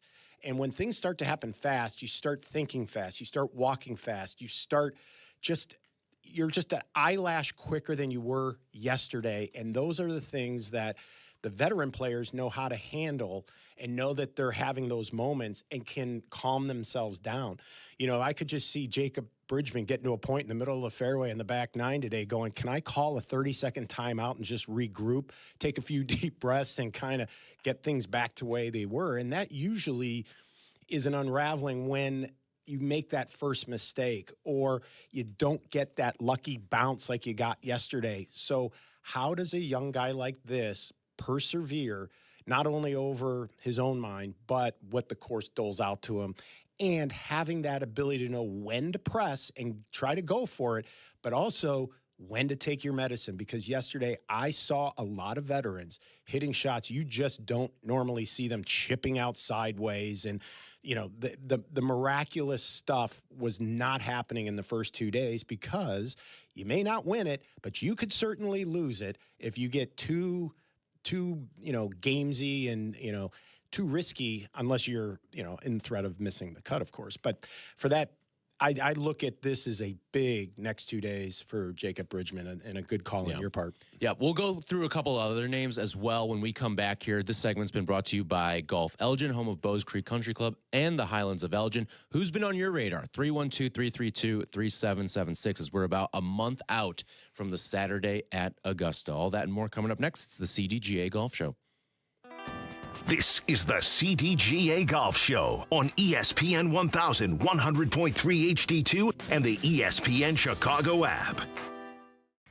Peggy and Dionne on ESPN Chicago this morning at 11. Brought to you by Advantage Acura of Naperville. Golf with the legends at Destination Geneva National in Lake Geneva, Wisconsin. Enjoy 54 holes designed by Arnold Palmer, Gary Player, and Lee Trevino. Stay right on the course in luxurious suites, group cottages, or the newly renovated and reimagined Lakeview rooms at the Lodge. Between rounds, savor on-site dining at the Hunt Club Steakhouse, Craft at Italia, and Turf Kitchen and Tap. Or unwind at Paloma Cantina, overlooking the dance floor, the entertainment-style putting course. Visit DestinationGN.com for details on Wisconsin's closest multi-course golf resort to the greater Chicagoland area. As a proud CDGA member club with a diverse collection of holes built around a stone quarry, the Highlands of Elgin is a premier destination with awesome vistas. The Highlands of Elgin will be host of the CDGA Scramble Qualifier Monday, August 10th. Visit highlandsofelgin.com. Injured after hours? Don't wait. The all-new IBJI Access app gives you immediate orthopedic help wherever you are, whenever you need it. With just a few quick steps, you can chat directly with an IBJI clinician. Tell us what happened, and our clinical team will review your information and respond as soon as possible. It's fast, it's easy, and it's for new and existing patients. Download the IBJI Access app today. Just search IBJI in the App Store. Experience the best golf on the North Shore. Head over to Glenview Park Golf Club. Book your tee time 24/7 at golfglenview.com or call 847-724-0250. Golfglenview.com or 847-724-0250. Experience the best. Like a good caddy, the Treasury Management team at Republic Bank of Chicago is ready to carry the load and provide the advice and solutions your business needs to succeed. Republic Bank of Chicago, banking beyond expectations. Come to Cog Hill Golf and Country Club and experience truly legendary golf. Since 1927, Cog Hill has been the mecca for public golf in the Midwest. In addition to Dub's Dread, ranked the #1 course you can play in Illinois by Golf Digest, Cog Hill offers 3 other beautiful 18-hole layouts with price points for all types of golfers. Visit their state-of-the-art practice facility with top tracer technology on 42 driving range bays. Plus, they have 2 golf shops, a new club fitting room, and beautiful clubhouse and reception area. They serve great food, too. Visit coghillgolf.com. Chicagoland's own Tour Edge Golf has launched their all-new Exotic Series drivers. They offer explosive distance driven by industry-leading MOI, guaranteeing more accuracy and confidence off the tee. Designed with full carbon construction and pyramid face technology to achieve maximum distance, power, and forgiveness. The low-spin Exotics LS, the ultra-forgiving Exotics Max, and the speed-inducing Exotics Light drivers deliver performance above all else. 3 distinct designs, 1 uncompromising Exotic standard. Learn more about the Exotic Series at touredge.com. Your old furnace is costing you money. Call your trusted local expert, 4 Seasons Heating, Air Conditioning, Plumbing, and Electric for a free in-home estimate. Furnaces from $39 a month. So call today. For all the right reasons, call 866-4Seasons. This is the CDGA Golf Show on ESPN 1100.3 HD2 and the ESPN Chicago app.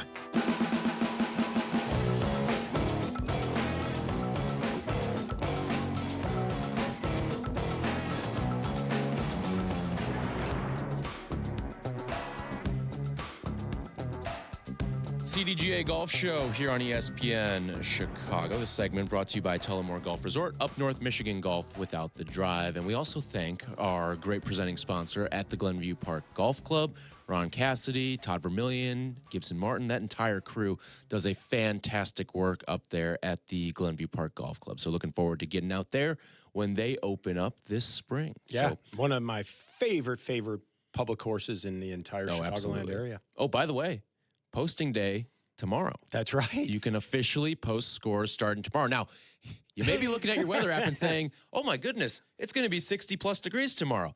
I would also say, look and see what you see with the little cloud and the rain coming down on your weather app too. Or if you've been watching Tracy Butler or what have you, all that stuff. I don't think you're going to be able to get out tomorrow, unfortunately, because of the rain. So. No, but there's going to be plenty of times thereafter. And, you know, we received quite a few calls when we had that little burst of almost 70-degree weather, or 70 depending on where you were. And we heard some guys shot some nice scores, but unfortunately, they don't count. Yeah. Not yet, but they will starting tomorrow. Yep. Cannot wait. It should be a great golf season because, you know, I'm weird like this, all right? I don't even know what the accuracy of these things are. But when it gets really cold in the winter here in Chicago, I Google the Farmer's Almanac and I see, all right, what are we looking at in terms of when is it going to get like warm and what I like to call the turn, where we get to a certain threshold and we never turn back. And I was seeing like late March is when we were supposed to be expecting this to really take a turn. Yep. So I'm hoping for a warm March that extends the golf season. Again, you'll probably play some very springy type rounds early on because there is going to be some rain over the course of these next couple of weeks, I'm sure. But I do think that you're going to be looking at a potentially extended golf season this year because it's going to start a little bit earlier.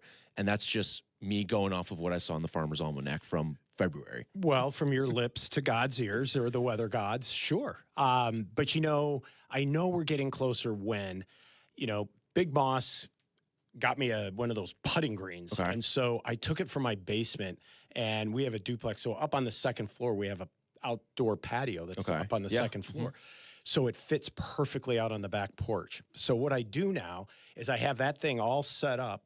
And so now when I watch last week it was Bay Hill, we had the nice weather. So during commercial, I go right on out and I keep hitting putts now. Yeah. So I'm now taking a different sort of approach this season. I'm really going to work on just 8-9 footers, the stroke, and see how it, transfers out to the real grass when we start playing, because I never really was conditioned to do this like every day, so many putts, but now it's ultra uber convenient. And when you watch golf and then you kind of get excited. So I have like 4 or 5 styles of putters.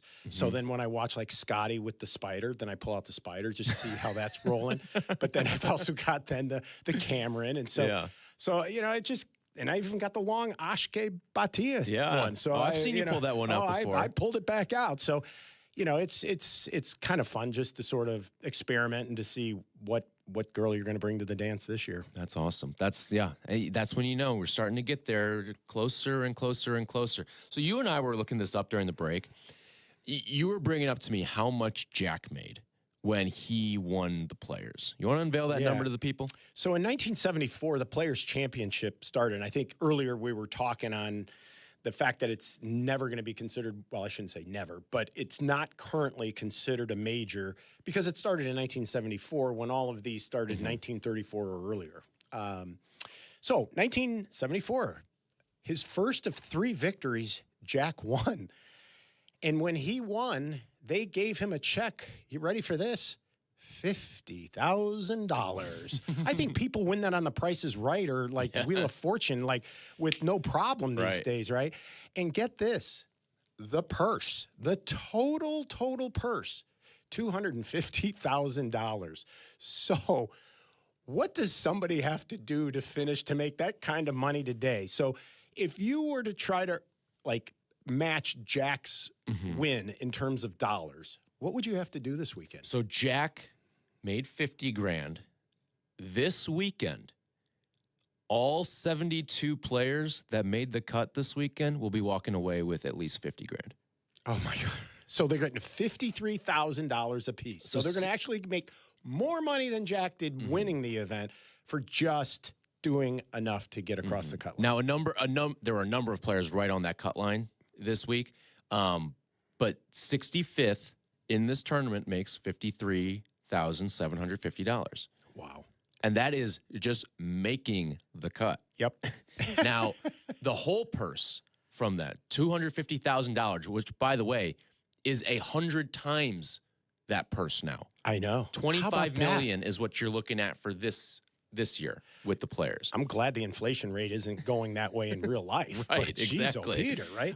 Yeah, we can all bow at the altar of Phil Mickelson and Greg Norman for this one. Yes.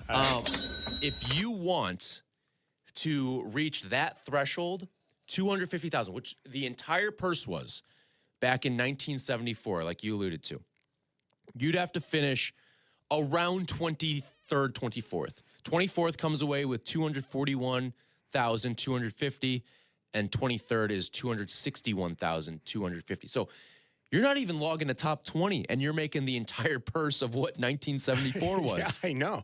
And, these guys, the Gary players, the Nicklauses, the Watsons, have got to be just shaking their head in astonishment and admiration. But they also be pretty proud. They were the forefathers and the pioneers to help pave this way. But to your point, Norman, Mickelson, this whole live thing really escalated these purses in a way that at the end of the day, whoever's winning and all these guys making the cut, you should be paying homage to live this week as you cash that paycheck. Well, is it not just the players? How about the caddies? There are going to be caddies that are making more money this week than Jack did for winning the damn thing. That's 40, 50 years ago. In fact, the winner, by all rights, if he gets the 10%, he's going to take $250,000. He'll win the whole purse as a caddy. $450,000. Well, exactly. Yeah, oh, yeah, that's right. Oh, my goodness. So you're going to have multiple caddies if we're going off of the 10%, like you said. Multiple caddies, and if you win or come in second, you're probably getting a little bit of an extra cut of that. You're going to have multiple caddies this week make more than what the entire purse was 50 years ago. Exactly. Multiple caddies. And there's going to be caddies that are raking in 5, 6, 7, 8 times what some of these other guys that are just making the cut are making. Yeah. And that just,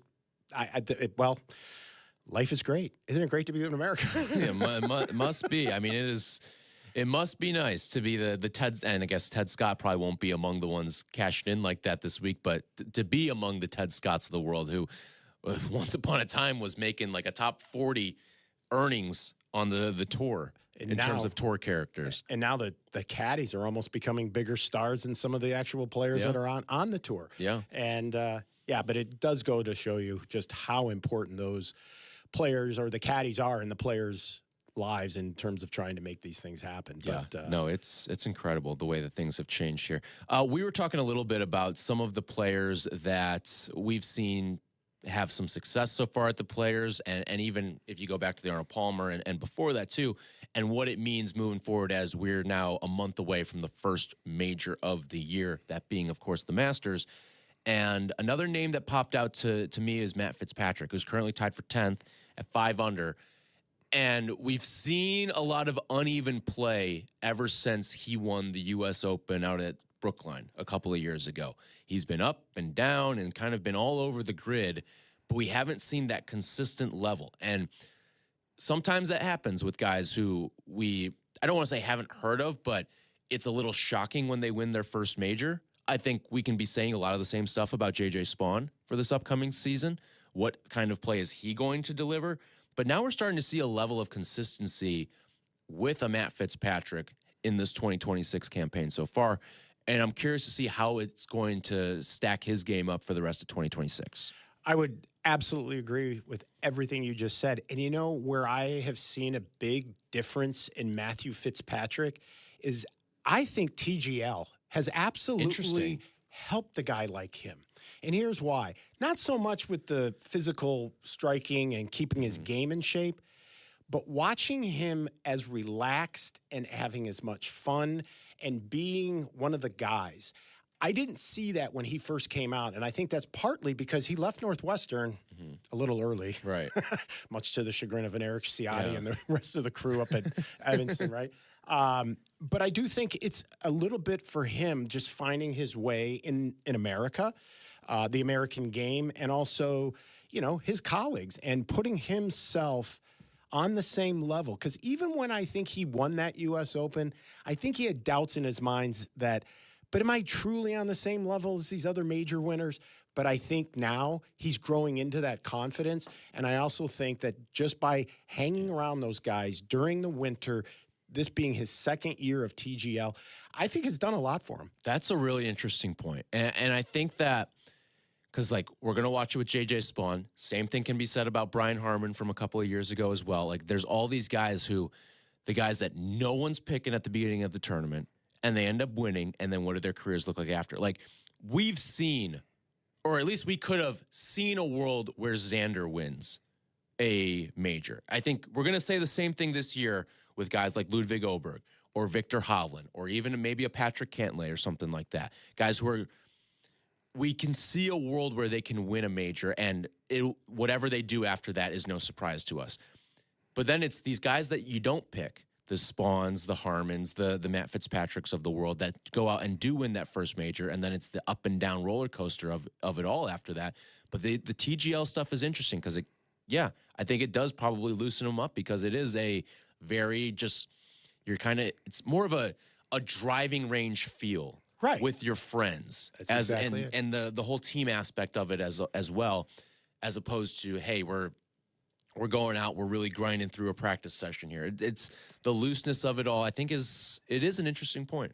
Because I think he sees how these guys are actually laughing at themselves, like when a guy sculls one out of the bunker and it hits the flag stick and could have killed somebody up in the third row, right? But I think it allowed him to see how the veterans can also poke fun at themselves and be okay with that.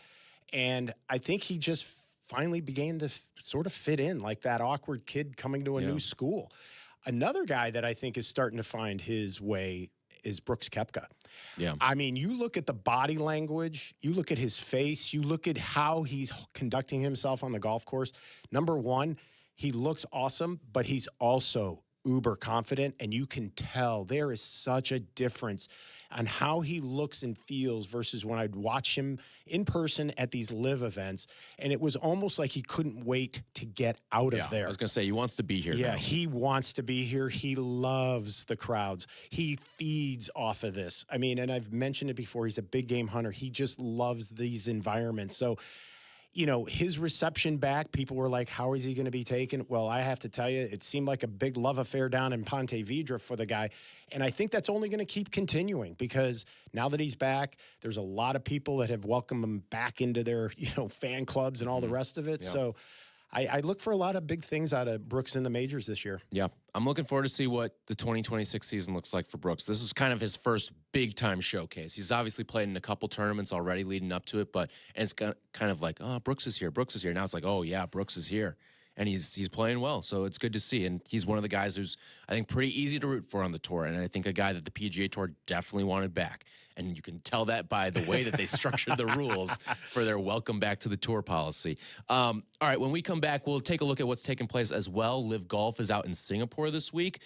Bryson, John Rahm, how are they shaping out this week out in Singapore, and what does it mean as they're now a month away from the Masters as well? So all that is coming up next. This segment's been brought to you by Tullamore Golf Resort. This is the CDGA Golf Show, presented by Glenview Park Golf Club, ESPN 1000, 100.3 HD2, and the ESPN Chicago app. Spring training baseball. Join us for White Sox and Dodgers today at 3 on the home of the White Sox, ESPN Chicago. Hey, Chicagoland, it's time to tee up your next golf adventure with a trip to Tullamore Golf Resort, featuring 36 championship holes at 2 5-star rated golf courses. Spend more time on the course and less time in the car. Tullymore is just a quick 3.5-hour drive from the city. Enjoy an up-north golf experience without the drive at Tullymore Golf Resort. Experience a Michigan masterpiece. Start your trip with just a click at tullymoregolf.com. That's tullymoregolf.com. Play their gear, dress the part, and shop like the pros at the PGA Tour Superstore. Now's the time to upgrade your game with new apparel and footwear to keep you looking fresh, and the hottest clubs from all your favorite brands. Plus, dial in your game with the latest technology like rangefinders and launch monitors. Shop with the pros at one of PGA Tour Superstore's 5 Chicagoland locations: Downers Grove, Schaumburg, Orland Park, Vernon Hills, and Lincoln Park. Break away to Kohler, just 2 hours north of Chicago, host of 6 majors and the Ryder Cup. Play 72 holes of championship golf at Whistling Straits and Black Wolf Run and the Baths. A 10-hole par 3. Experience the Kohler Waters Spa and explore hundreds of acres of outdoors. 2026 golf packages with 2 to 5 night accommodations are available to book now. Book early for best rates and availability. Call 855-718-3588 and reserve your custom stay today. Hey, Chicago golfers, experience pure golfing enjoyment at Fox Bend Golf Course. Fox Bend Golf Course offers playing conditions and the amenities of a traditional private club, but is open to the public and just 45 minutes from downtown. Visit foxbendgolfcourse.com. Experience the best golf on the North Shore. Head over to Glenview Park Golf Club. Book your tee time 24/7 at golfglenview.com or call 847-724-0250. Golfglenview.com or 847-724-0250. Experience the best. Play golf in Elgin. Check out the Golf Elgin app and book a tee time at Bowes Creek Country Club or the Highlands of Elgin. Check out the Players Club passes for weekday discounted play. Full memberships are still available for the committed player as well. Experience Bowes Creek. BowesCreekCC.com.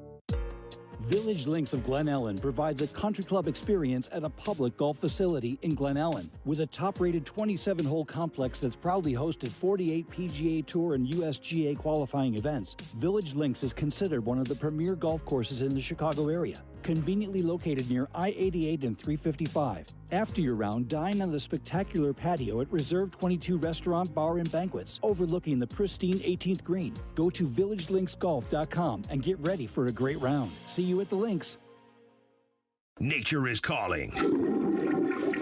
No, not that way.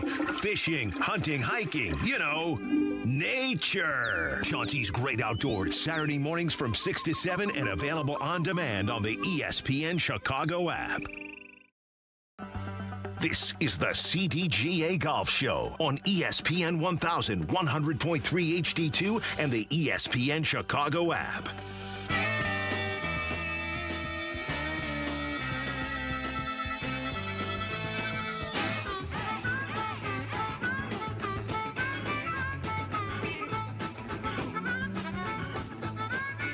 Happy St. Patrick's Day. It's the CDGA Golf Show here on ESPN Chicago. The segment brought to you by Tour Edge.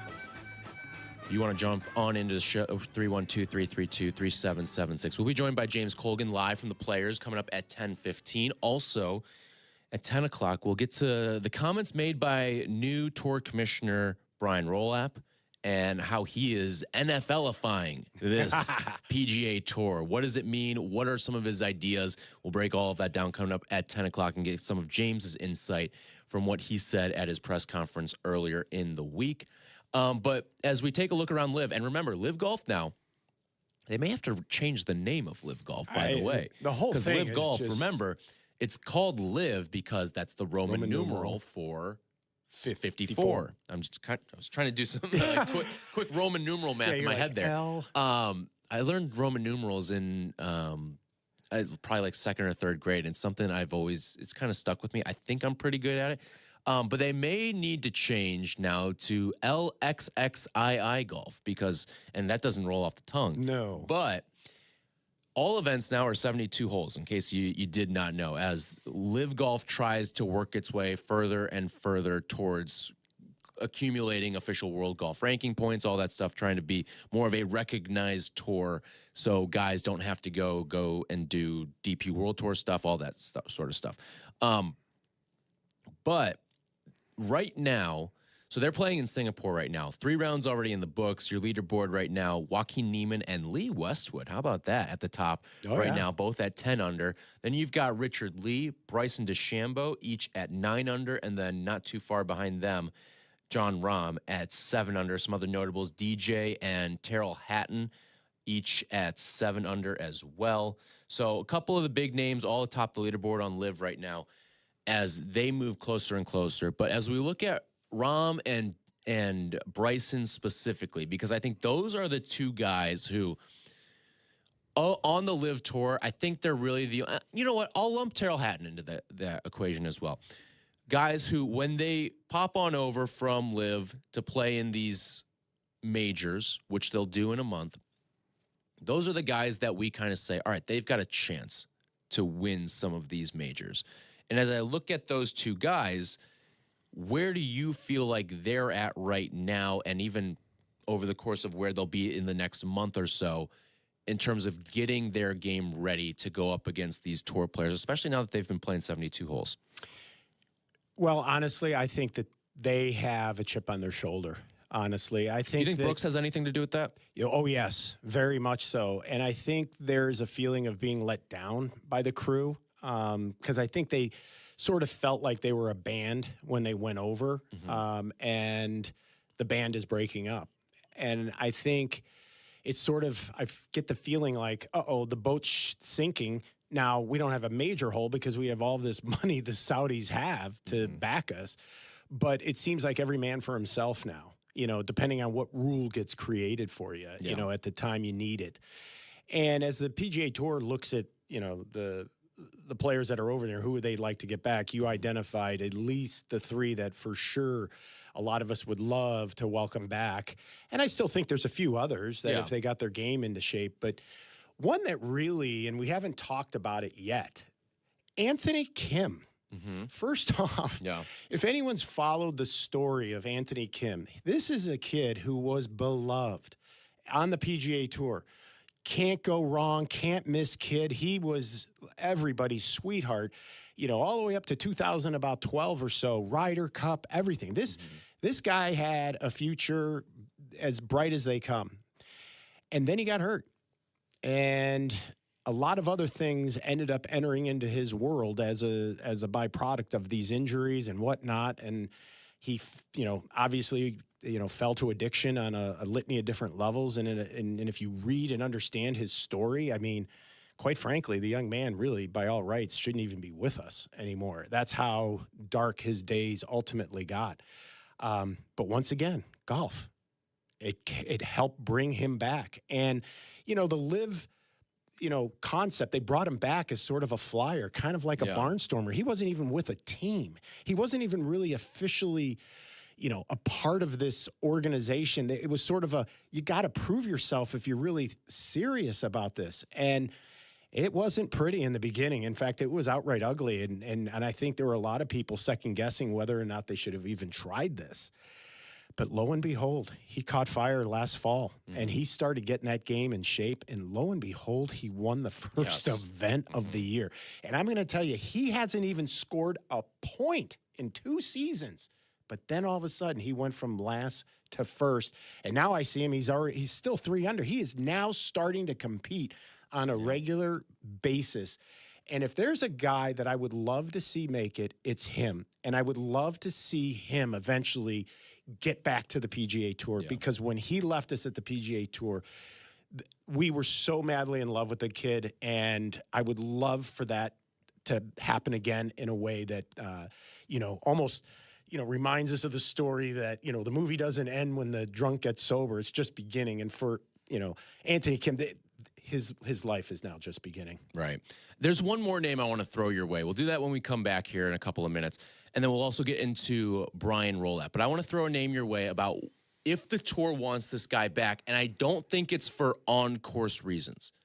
I want to bring that name to you when we come back here. 312-332-3776 if you want to join the show as well. The segment's been brought to you by Tour Edge. CDGA Golf Show will be back in 2 minutes. This is the CDGA Golf Show on ESPN 1100.3 HD2 and the ESPN Chicago app. Tour Edge Golf introduces the all-new Exotic Series drivers, built with full carbon construction and pyramid-based technology. The low-spin Exotics LS, ultra-forgiving Exotics Max, and the speed-boosting Exotics Lite deliver performance above all else. Learn more at touredge.com. Come to Cog Hill Golf and Country Club and experience truly legendary golf.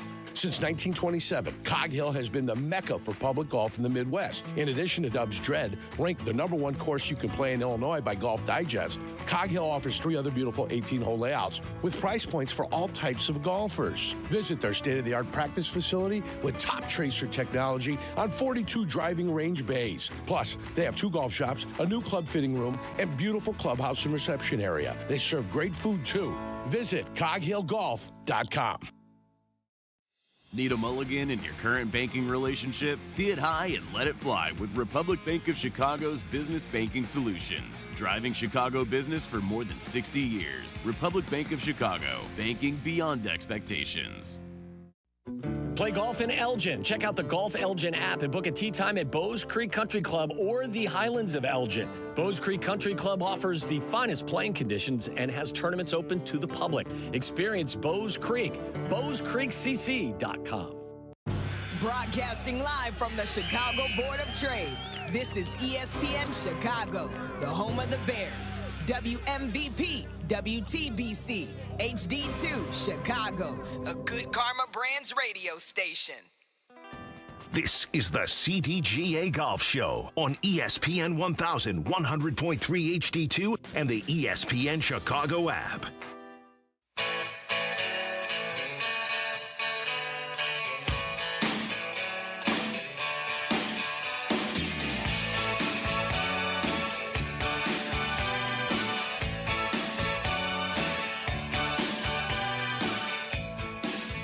It's the CDGA Golf Show here on ESPN Chicago. This segment brought to you by Geneva National. And we also thank our presenting sponsor, Glenview Park Golf Club. Get on out there this spring as we get closer and closer to the opening of a lot of courses in the greater Chicagoland area. 312-332-3776 if you want to join us. And again, you can always watch the show on YouTube and Twitch and take us on the go with the ESPN Chicago app. Miss anything? Check it out on the ESPN Chicago app on the Golf Show, CDGA Golf Show tab of the ESPN Chicago app.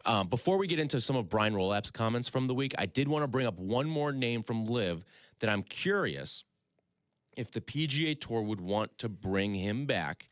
And again, the rules are not set up in a way that would favor bringing him back. But I wonder if the PGA Tour wants him back, not for on-course reasons, but for life after golf. And it's Harold Varner. Because Harold Varner was a name, very popular guy on the tour. Very popular. He wasn't the greatest player, wasn't the worst player. He was kind of like a top 50 player on the tour, about. And I wonder if they want him back because they want him in the television booth one day. Now, theoretically, there is no rule or policy, as far as I'm aware of, that a live player can't retire from the game and then go and be in the CBS booth or the Golf Channel booth or what have, even like ESPN Plus, although I think he's probably a little above the pay grade of an ESPN Plus. There's no rule that says that. But it's sort of the optics of it all. And it's something, too, that I wonder if they think about with Phil, too. Because it seems like Phil was on a trajectory to be in that CBS booth one day. Oh, he had charisma. Oh. He was a made for TV type of guy. And then he had all the success attached with that too. Well, I mean, honestly, he was so tight with CBS. It's almost like he had a sport coat with the eyeball on already, just waiting for him. Yeah. And he's a natural. He's good at it. And he's got a great relationship with Jim Nantz. And, he hangs around with McCord and all the guys out in Arizona at Whisper Rock. So he had life literally in his hands in a way, but the gambling of his life, I think, just created a need that he had to go to live because he needed that infusion of money. And it was the kind of money that, unfortunately, broadcasting and or the results of where he is in his current ability to play the game and perform and win purses wasn't going to be enough to pay down the debts that obviously he owes. Yeah. it's really a sad story because Phil would have been automatically a captain for the Ryder Cup teams. He would have been automatically a captain for the President Cup teams. He had such a legacy still to fill in as Phil Mickelson, a player that we revered as an amateur, watched him come in and just do his thing, a swashbuckler of sort, and kind of the perfect guy for Tiger to just beat up on all like throughout his career. Because if there was no Tiger, Phil would probably have about 14 majors himself. So it's kind of the same thing. I always think about it like any of those guys that went up against Jordan in the 90s, any of those guys who went up against Brady, even like a Peyton Manning. Like it's kind of the Peyton Brady dynamic where it's not like Peyton didn't win any Super Bowls. He did. He won a couple of them. It's not like Phil's never won a major. He's won a couple of them. Right. But it could have been like double digits if there wasn't the behemoth that was Tiger Woods standing in the way. But here's the thing. Now we have somebody at the helm at the PGA Tour with common sense, a business mind, a marketing guy, a guy that sees the big picture. I bet he looks at a guy like Phil Mickelson and looks at these players over at LIV and says, you know what? If there's a way back for some, there may be a way back for others to help build this product and make it even better. Yeah. And I could see a day where Phil's in the booth, you know, yucking it up about what it was like over on LIV as a PGA Tour commentator. You know what's funny? And we're going to see it for the first time this year, too. Amazon's getting involved with the broadcast rights for the Masters. Now, I'm not saying it's going to happen with the Masters because, frankly, Amazon doesn't have any control over what they wanted to show at the Masters. The Masters and Augusta has all the control there. However, if Amazon continues to put its footprint onto what golf broadcasting is, I wonder if they take the big swing and say, Tour be damned, we're going to go out and get Phil Mickelson to be our lead analyst. Right. Or even Harold Varner. Yeah. Because Varner was on that track. If you remember, he was one of those guys who he'd finish his round. He'd go hang out in the TV booth for a couple of hours if he had a morning round. And first off, Harold Varner has a heart as big as the United States. First and foremost, a lot of people don't know. Harold Varner donated $25,000 the year he went over to LIV to the CDGA Foundation. Wow. Specifically for youth. He is a huge proponent of youth golf. Harold Varner is a guy that has used that platform to try to grow the game. And as such, being from the Carolina area, he has been unbelievable to the Carolina Golf Association in that same vein. So I could see the PGA Tour wanting to bring him back because he's just a great guy. He's got a big heart, but he is awesome in the booth. And I think what we're starting to see is time starting to heal a lot of wounds. And I think if Brian Rolap can see the greater good of how these telecasts can get beefed up with more entertainment, more content, more insight that is more unique than anything else. Because don't you have a lot of questions of Phil if you could honestly ask him, like, what was that really like? Yeah. You know, I mean, and compare it to this, that, and the other. I mean, Phil could turn, and Harold could turn a boring 4-shot runaway Sunday afternoon into something pretty interesting. Yeah. Something I would stick around and want to listen to because they've got a lot of stuff to share with us that we just don't know that's happened. And I think if you're Brian Rolap, you're actually, again, how can this rival league make my broadcast better? What is that yellow line or the 2-point conversion or the 3-point or the red, white, and blue ball? What are those items that I can extract and maybe some of the people too and bring them back? And, you know, it's like the old saying, keep your friends close, but keep your enemies closer. So maybe you bring these guys back closer as you start to bring back Patrick Reed, because we have always said, Superman needed Lex Luthor. We need Patrick Reed. We need Tyrell Hatton. We need these personalities because it just makes the theater better. Yeah. I will say the one thing, though. One guy who I don't know is, I don't think he's going to go back if he doesn't have to, is Bryson. I think he kind of likes where he's at right now. Limited schedule, and now maybe some of this changes with how Brian Rolap's going to adjust the PGA Tour schedule and make some changes after he takes his lap around the track. But I wonder if Bryson's just like, dude, I kind of like playing this limited live schedule, and I like doing what I do on YouTube and social media, and this is just who I'm going to be. And he may do that. And Talk about a guy who's just comfortable in his own skin now. Yep, Bryson he is. DeChambeau. And he also knows the formula of what it takes to get his game ready to just walk out on there on call, ready to go, because he's been doing it, and he's been doing it on a pretty consistent fashion. Now, if you're Bryson, you might be thinking, I want $500 million for me to stay. Yeah, maybe. And they might say, sure. They might, because that's the name that they still need for credibility. That's exactly right. I think And Rahm's so- I'll go back. Yeah, no, I think Rahm wants to come back, honestly. Rahm's regretting leaving. Yeah, in the first he place. really is, and I think he wants to go out and make a statement. That's why I like him a lot at Augusta. But I kind of agree with you. I do think I could see very much he just staying where he is because of what he's been able to build thus far. And honestly, just he's in the driver's seat. He might even be so bold to ask for $1 billion. Yeah. Jeez. And he might get it. I mean, that's just one day of profit for them. Right, exactly. Write it off as, all right, there's the Bryson check. So, I mean, that might be his number. You make me the first $1 billion and I'll stay. Otherwise, I'm going back to the PGA Tour. I mean, and the path back for him is very, very easy. Oh, yeah. They'll make up the Bryson rule any way, shape, or form. Yeah. They'll figure out a way to get him back. Yep. 312-332-3776. We'll get to Roll App's comments in just a moment. Bill's in Grays Lake. What's happening, Bill? Guys, love the show. Nothing better than talking golf when it's 35 degrees and we got snow coming tomorrow. Warm thoughts. Warm thoughts, That's Bri. it. Or Bill. Thank you. The comment that was made about Phil kind of not winning majors because of Tiger got my brain thinking, so I did a little research. Phil and Tiger have only been paired once on a Sunday, and that was at the 2001 Masters. And he only lost to Tiger once at the 2002 U.S. Open. So I'm not sure Tiger had a huge influence on Phil's ability to win more than 6 majors. I would say this, though, Bill, and thanks for the phone call.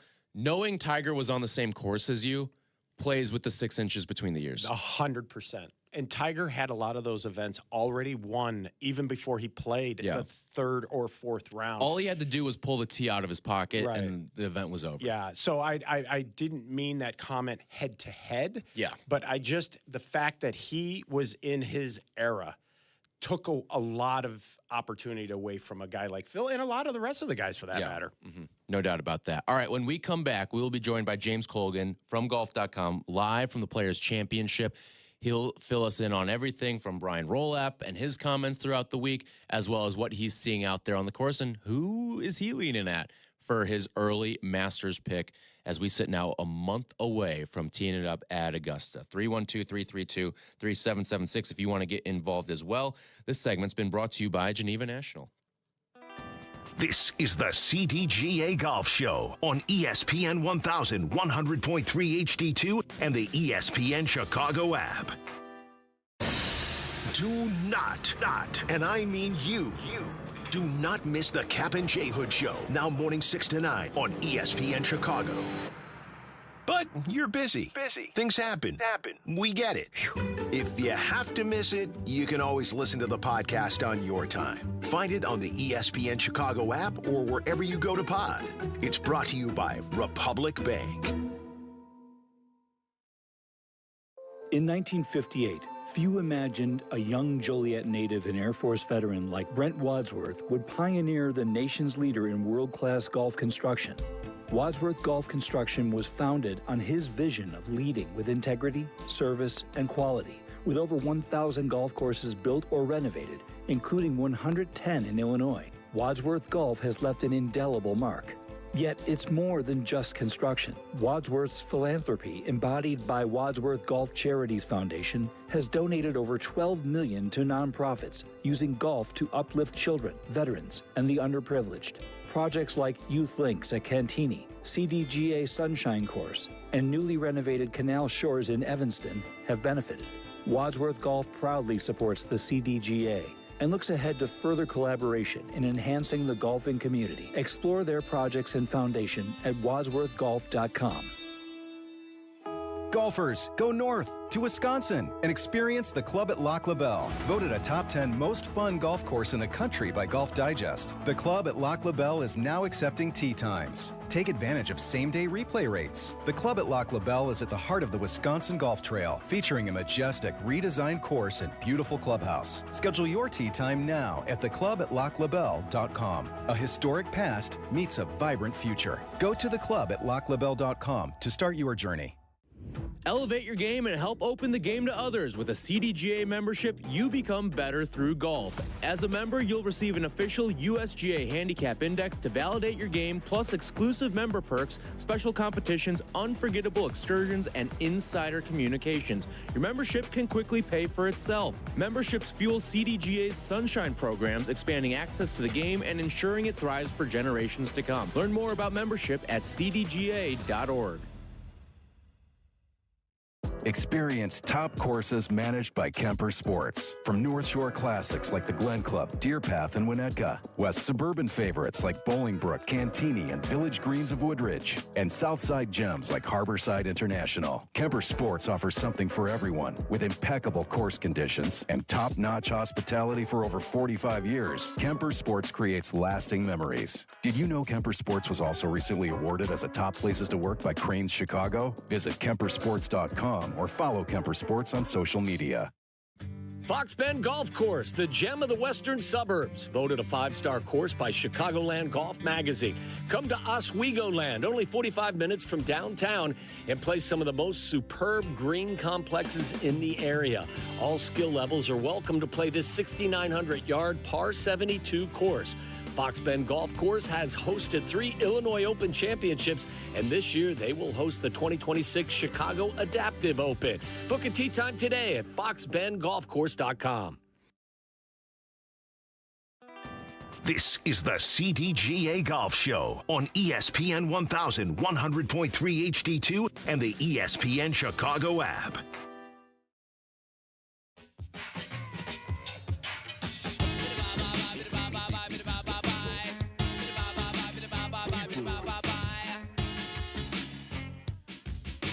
It's the CDGA Golf. Hello. Hi. Yes, I got you. Is this good? Yes, that's perfect, actually. Excellent. 1 second, I will. So you're on 4. I'll tell Dionne to connect to 3 then, and then I will get back. I'm sorry, you wanted me at 3. I'm so sorry. It's okay. I can switch. You want me to hang up? There's championship with our friend from golf.com. No, you can stay. I'll just tell Dionne to switch to 3 really quick. Okay, great. I'm going to go walk the dog. Okay. Thank you. Golf show, and we have our first check-in of the year with James down at the Players. Morning, James. How are you today? Good morning, Tyler. I am slammed in some truly unholy traffic right now on my way into the gates here at CBC Sawgrass. Bit of a wild situation this morning. Not sure if you've discussed with your audience here, but there was a murder investigation on site last night into this morning here at the Players Championship that caused a gate delay. And now what is usually one of the wildest and longest commutes of the year, this Saturday morning at the Players, has turned into a true nightmare. So I'm glad to be talking to you. You're distracting me from the craziness. Well, James, welcome back to the show here in 2026. And, that was one of the very first questions I wanted to ask you. It sounds like they're not opening the gates till just, a few minutes ago. So how has that provided a lot of carnage for fans and media like yourself trying to get there? Are the players having any issues trying to get there? Do we know? So I believe the golf course has been open to the players since very early this morning. My understanding of the situation here is that, there was unfortunately a shooting basically just Hey, Peggy, you still there? 10:30 last night. And then the suspect fled on foot into the TPC's Sawgrass property, through the gates into the property. He made it onto the golf course, saw some tournament staff while he was there, allegedly grabbed a radio or something, and then, fled out of the course. And so they were able to apprehend the suspect earlier this morning, but I think there was still some work that needed to be done, I guess, sort of to document the scene here of wherever the suspect had been on the golf course. And so they were able to open the course to players to warm up on the range and take care of that stuff.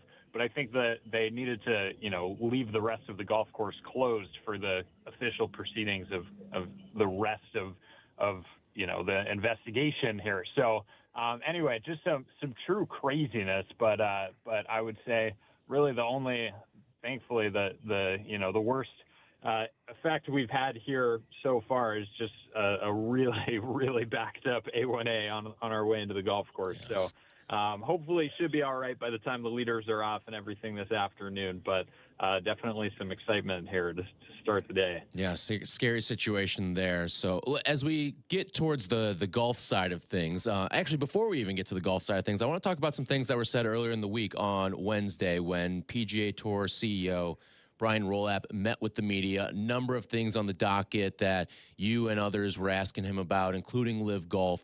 But as Brian Rolap's now kind of easing himself into this role, getting a look at what life is like on the PGA Tour as opposed to being in the NFL, what was the biggest thing that stood out to you that Brian Rolap addressed in his State of the Tour a couple of days ago? Well, Tyler, I think it's a really interesting thing when as you guys know, like when you have new leadership at such a big organization like the Tour, it is always fascinating to see the optical changes, the small decisions that I think provide a light into the bigger things that are happening behind the scenes.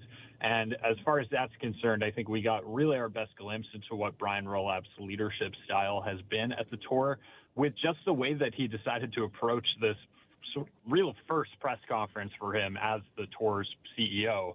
Instead of the traditional, kind of setup for this, which was the PGA Tour, commissioner or CEO would show up to the media center. He would sit in front of these incredibly sanitized lights. He would go on and on about the sponsors and talk about some of the interesting things.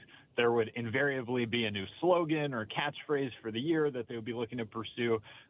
This year, the vibe could not have been more different. Instead of being in the media center, it was a massive press conference held at the PGA Tour Global Home, which is just the name of their headquarters, which is also located on site here in Ponte Vedra.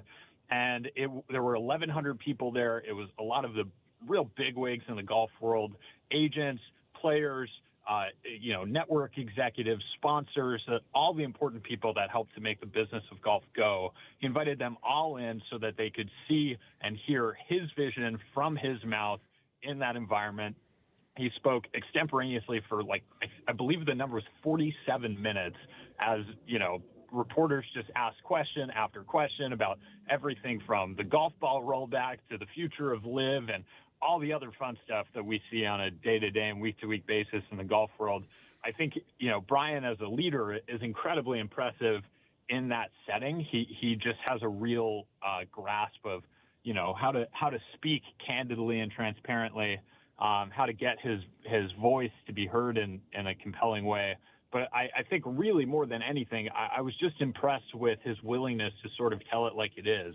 I think right now the big tension we're dealing with in the golf world is you have a lot of players who want to make their voices heard and believe they should be able to affect their own future.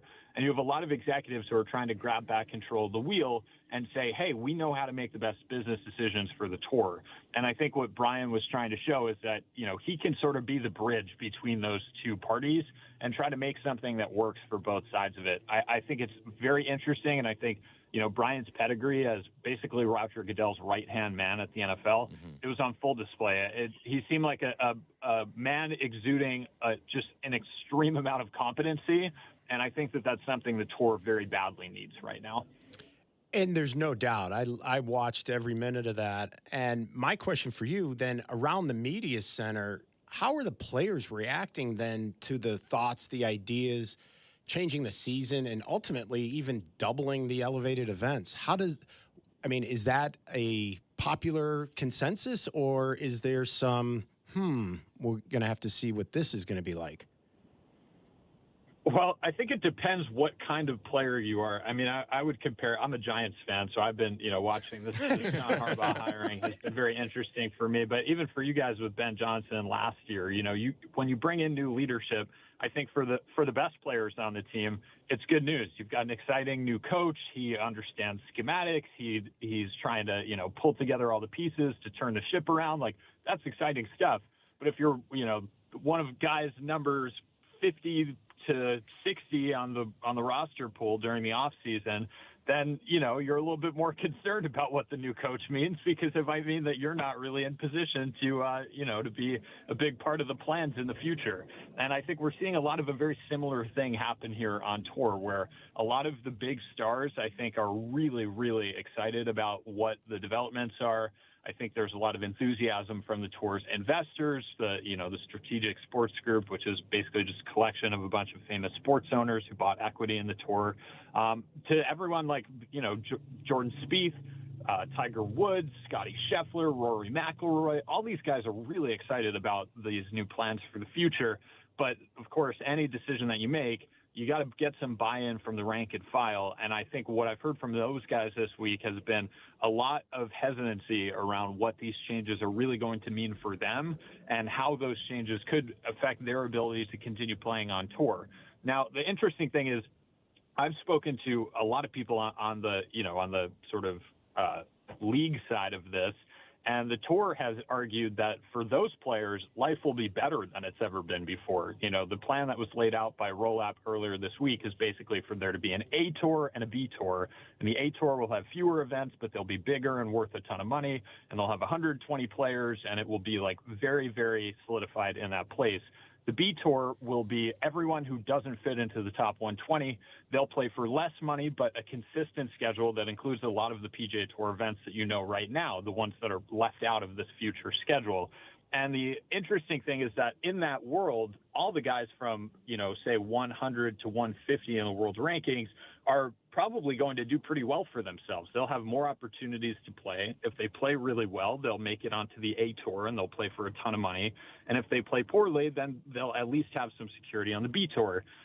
So it does seem like it's a slightly better solution, but it's clear that, like anything else, it's a political process. You need to be able to kind of make it work with the audience that you have. And the tour still has its work cut out there. I don't think they've won over the guys on the sort of back end of the tour who will really need to buy in if these changes are going to wind up becoming reality. James Kogan, the great golf.com writer, he was going to slip an NFL reference in there for you. You knew it. It's what he does best here. I am curious about this A Tour, B Tour stuff, because explain to me how the B Tour is different than like a glorified and maybe more financially backed Korn Ferry Tour.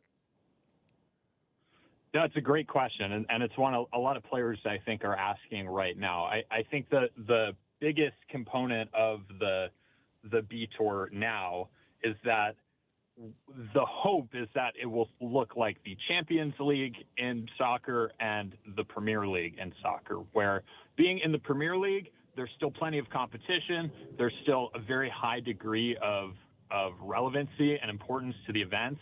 And, people are still paying attention. There are still plenty of stars who compete on the Premier League. But, of course, the goal of everyone on the Premier League is to be able to compete in the Champions League. And I think it's a very similar thing in golf, where my instinct tells me that the tour is going to try to sell the A Tour and the B Tour as part of their next TV deal. And so just by the brass tacks of how these things work, it will be better than the Korn Ferry Tour because it will be on television every week and people will be caring. I think the other big thing to think about is right now, golf has been existing with sort of a welfare system, honestly. A lot of stars, even if they've played poorly for years, have the opportunity to continue getting invites to these big events because of sponsor exemptions and, different loopholes in the way that fields are built on a week-to-week basis. Under this new system, the walls will go up. The A Tour will be the A Tour and the B Tour will be the B Tour. And so I think what we'll see there is, that could mean that a few good players wind up falling out of the A Tour every year. You look at guys on the PGA Tour every year. Ricky Fowler's had a couple bad seasons. Jordan Spieth has had some bad seasons. Under this new system, those guys would have to go compete on the B Tour. And so is that going to make Jordan Spieth and Ricky Fowler not interesting golfers? I don't think so. I think it'll just make the B Tour a slightly more compelling product. And so I think the hope is that it will be a really competitive place where the sort of competitive meritocracy that we hear talked about ad nauseum among people in the golf world will be really kind of shown in its truest form when this B Tour comes to life. So I think there's a little bit of sincerity behind the B Tour that is maybe not getting the respect that it deserves from the golf world. But I still think there's a lot there that would make it just a significantly more compelling product. And James, Brian touched on a few other points, and the one that, really got our attention here in Chicago was some of the discussion about where they may take events between the U.S. Open and, the Open Championship, and trying to go to markets like Boston, Philadelphia, New York, and Chicago. Chicago has been mentioned both in print. Brian Rolap had said it. We do have the John Deere in Silvis. Is there discussion that they may move this over to Chicago when the BMW isn't here? Or has there been any sort of idea of how they might make that come to fruition in Chicago? And could it be as early as 2027? Yeah, so my understanding of the situation is that the timeline is 2028 right now, because there's just so many details that still need to be figured out. And my understanding is also that Rolap and the sort of tour's new leadership was certainly hoping that all of these changes would be a lot. I think the initial vision for this whole press conference earlier this week was to unveil the sweeping new vision for the tour, and he couldn't really do that. He kind of had to provide a halfway solution to get here, because that's just the progress that they've made with the players. As far as the Chicago event is concerned, my guess is that it would be in addition to the John Deere Classic. I think there's a lot of respect among the PGA Tour, both the players and the executives, for what the John Deere represents to the tour, as a brand, what it represents as an event every year, how the players, seem to take to that environment and that tournament host in a really significant way. And so I don't think they're looking to get rid of that. My guess is that it would be an additional event closer to the Chicago suburbs, with the hopes of kind of activating the people who live in Chicago proper to come out and attend an event. And I think if you're a Chicago golf fan, that's awesome news. I think Chicago is one of these markets that's been kind of left behind in the world of golf. And I don't think that that's totally right. I mean, Chicago's one of the best golf cities in the world. You've got some of the best courses, some of the best venues. You've got a group of true diehard fans. And so You talking to us? Maybe cuts down the drive time for people living in the city proper to attend an event. And obviously the hope is to find one of these really tremendous courses in the Chicago area to serve as a host. Because what we've seen with the tour for all of time, but especially recently, is if you can combine a great golf course, a big city, and a lot of the best players in the world, you have an awesome golf tournament. You don't need anything more than that. And so my understanding is it'll be an additive event, and they're still kind of trying to work through where is the place that would make the most sense to execute on something like that. And James Kogan from golf.com with us right now. You know what you just told me, James? If this Arlington Park situation doesn't work out for the Chicago Bears, we're building ourselves a hell of a golf course at Arlington Park and bringing a tour stop here every year. That's right. I'll call up my friends in the architecture world. I'm sure we can get someone interesting to sign up for it. But, yeah, goodness, that would be fun. Yeah. All right, so let's get to some of the golf stuff. We've talked a little bit about the business and housekeeping of what the tour has been so far. But in terms of on the course, I mean, Ludwig going out, firing a 63 yesterday. You had everything with Colin Morikawa withdrawing from the first couple of after 2 holes. Rory's been battling with a back issue. Scotty hasn't been Scotty. What stuck out most to you from the players so far? Yeah, I spent a little while this morning and last night sort of just taking stock of the leaderboard as we have it this weekend. And, I think it's interesting. Obviously, we've had a prolonged conversation about whether or not this golf tournament is a major championship. I would like to stake my flag here and say this is not a major. We're not added to the list just for the heck of it. But I think this is the best of the rest. I think it's the best tournament that we have outside of the, outside of the majors. And I think it matters a lot to the players who win it. It's your career and your resume is more complete when you have a Players' Championship than when you do not.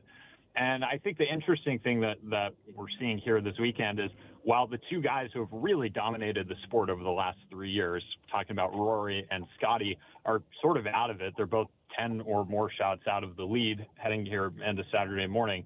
The rest of the people who are sort of in contention all face the opportunity to have one of these crowning achievement breakout wins that would be really significant to the course of their career. And I think if you're the PGA Tour and you're hoping for your event to be the most significant, the most important, the most cared about every year, having a first-time winner like Ludwig Åberg, who could go on to be a multiple-time major champion, who certainly has the talent to win any event out there, like this would be a stepping stone for him into a massive run in his career, whatever this looks like. This would be seen as kind of the first, really significant win of his career. And when you look at the rest of the leaderboard, Corey Connors, Sepp Straka, Cameron Young, all those guys, it would be a very similar crowning achievement for them to win this weekend. Then you look at the other major winners who are already in the field. You've got Xander Schauffele and Justin Thomas, both of those guys within 5 shots of the lead. If either of those guys won, it would be a massive moment for them because they've both been riding these weird, quiet runs in their career, both of them a year or more since really the last big win. And so when you think about what makes an event important, it's significance, and most importantly, it's significance for the winner. And I think Scottie Scheffler winning this event 3 times, sure, it would be interesting. Rory winning it for a 3rd time, sure, it would be interesting. But I actually think the most important thing, the most interesting thing would be to get a winner who would be a true crowning achievement for them to win this weekend. And I think we are fully, it's in the cards for that to come to reality.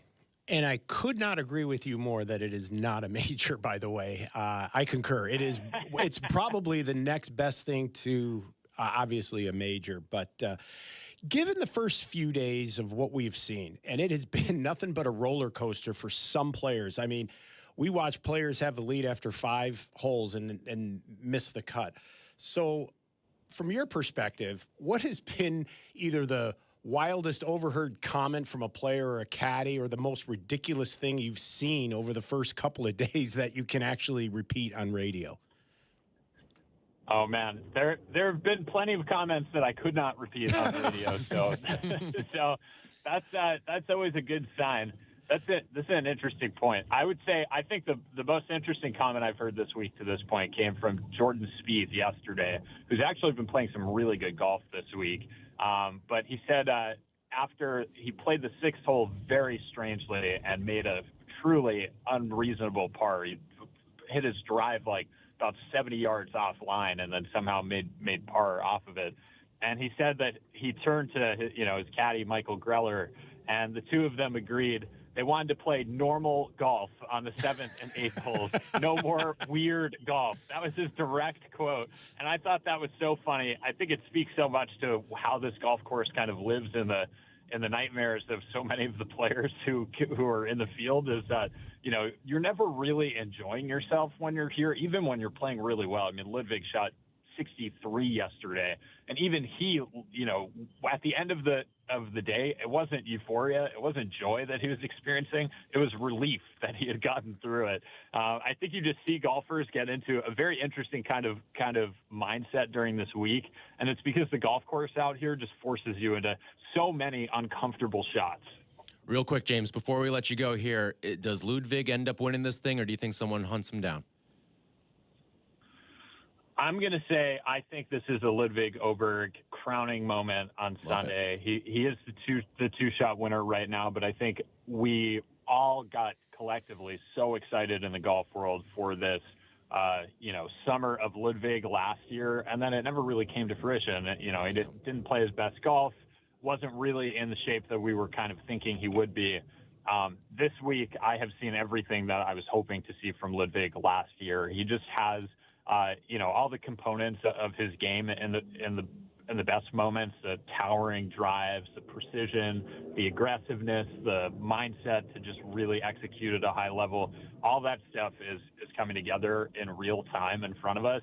And I think when you have a player whose skills congeal like that, it's very hard for them not to emerge the winner. Obviously, Cameron Young, Xander Schauffele will certainly be giving him a run for his money this weekend. But I think I think if I'm picking a horse right now, he's the guy that I'd pick. Come for the golf, stay for the football analogies. The great James Kogan from golf.com with us here on the CDGA Golf Show. Appreciate the time, brother, and we will check in with you before the Masters as well, all right? Thank you, James. Awesome. Thanks so much, guys. Go Bears. There you go. James Kogan with us here on the Jersey Mike's Hotline. Jersey Mike's a sub above. We'll digest some of his comments, including some of what Brian Rolap has been doing, and we'll also take a look at what we're looking for at the players today. That's all coming up next. This segment's been brought to you by Cog Hill Golf and Country Club. More golf ahead. The CDGA Golf Show on ESPN 1000, presented by Glenview Park Golf Club. ESPN Chicago is not your doctor, but here's a prescription to give your boss, because we think you're coming down with something. Hardwood Hooky is here. 2 days of college hoop overload. 2 live broadcasts for you to recuperate. Oh, that sounds bad. Yeah, that's it. Thursday, join Carmen, Tyler, and Shea at the Piazza in Aurora. They'll be live from 9 to noon and then hanging out with you for a hooky time till 2. Ice cold Bud Light, ice cold Neutral, and tourney talk in abundance. It's Hardwood Hooky, brought to you in part by Bud Light, Neutral, and the Advantage Dealer Group. Please hoop it up responsibly. When pain holds you back, you deserve expert care you can trust. At Illinois Bone and Joint Institute, our orthopedic specialists help people get back to moving comfortably. Whether you're dealing with joint pain, a sports injury, or an everyday ache that just won't go away. From diagnosis and treatment to physical therapy and recovery, IBJI offers comprehensive orthopedic care, all under one roof and close to home. Visit IBJI.com for more information. Chicagoland's own Tour Edge Golf introduces the all-new Exotics Iron lineup. Precision built for every player type and every scoring situation. The Exotics MB is a true muscle back, delivering ultimate shot control and a pure forged feel preferred by elite ball strikers. The Exotics CB blends a classic forged feel with modern forgiveness and consistent distance control. The Exotics Max delivers explosive distance with high MOI stability and effortless launch. 3 distinct iron designs, delivering performance above all else. Learn more about the new Exotic series at touredge.com. Come to Cog Hill Golf and Country Club and experience truly legendary golf. Since 1927, Cog Hill has been the mecca for public golf in the Midwest. In addition to Dub's Dread, ranked the #1 course you can play in Illinois by Golf Digest, Cog Hill offers 3 other beautiful 18-hole layouts with price points for all types of golfers. Visit their state-of-the-art practice facility with top tracer technology on 42 driving range bays. Plus, they have 2 golf shops, a new club fitting room, and beautiful clubhouse and reception area. They serve great food, too. Visit coghillgolf.com. Experience the best golf on the North Shore. Head over to Glenview Park Golf Club. Book your tee time 24/7 at golfglenview.com or call 847-724-0250. golfglenview.com or 847-724-0250. Experience the best. Make the move to Republic Bank of Chicago. Avoid the hazards of subpar banking with our business checking accounts, each uniquely designed to get your business up and down. Republic Bank of Chicago, banking beyond expectations. Play golf in Elgin. Check out the Golf Elgin app and book a tee time at Bowes Creek Country Club or the Highlands of Elgin. Your outing could not be better than at the Highlands of Elgin. The Grumpy Goat Tavern is a great place to finish your golf get-together as well. Check them out at highlandsofelgin.com or grumpygoattavern.net. Golf with the legends at Destination Geneva National in Lake Geneva, Wisconsin. Enjoy 54 holes designed by Arnold Palmer, Gary Player, and Lee Trevino. Stay right on the course in luxurious suites, group cottages, or the newly renovated and reimagined Lakeview rooms at the Lodge. Between rounds, savor on-site dining at the Hunt Club Steakhouse, Craft at Italia, and Turf Kitchen and Tap. Or unwind at Paloma Cantina, overlooking the dance floor, the entertainment-style putting course. Visit DestinationGN.com for details on Wisconsin's closest multi-course golf resort to the greater Chicagoland area. Need a haircut? With the Great Clips app, you can put your name on the list from anywhere and head to the salon when you're up next. Because getting a great haircut shouldn't mean putting your life on hold. Great Clips. It's gonna be great.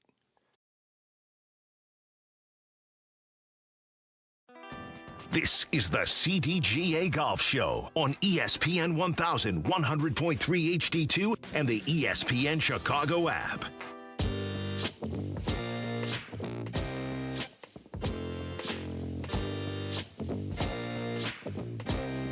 CDGA Golf Show here on ESPN Chicago. This segment brought to you by Republic Bank.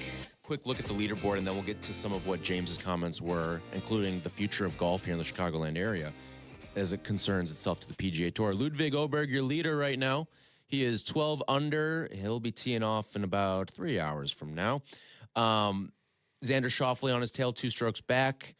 Then it goes Cam Young, Corey Connors, Justin Thomas. They're all in that next group sitting inside the top 5. Some of the other notables who are out there, Scotty's starting to make his move. I'm not saying he's going to go out and win the thing, but he's 3 under through 10.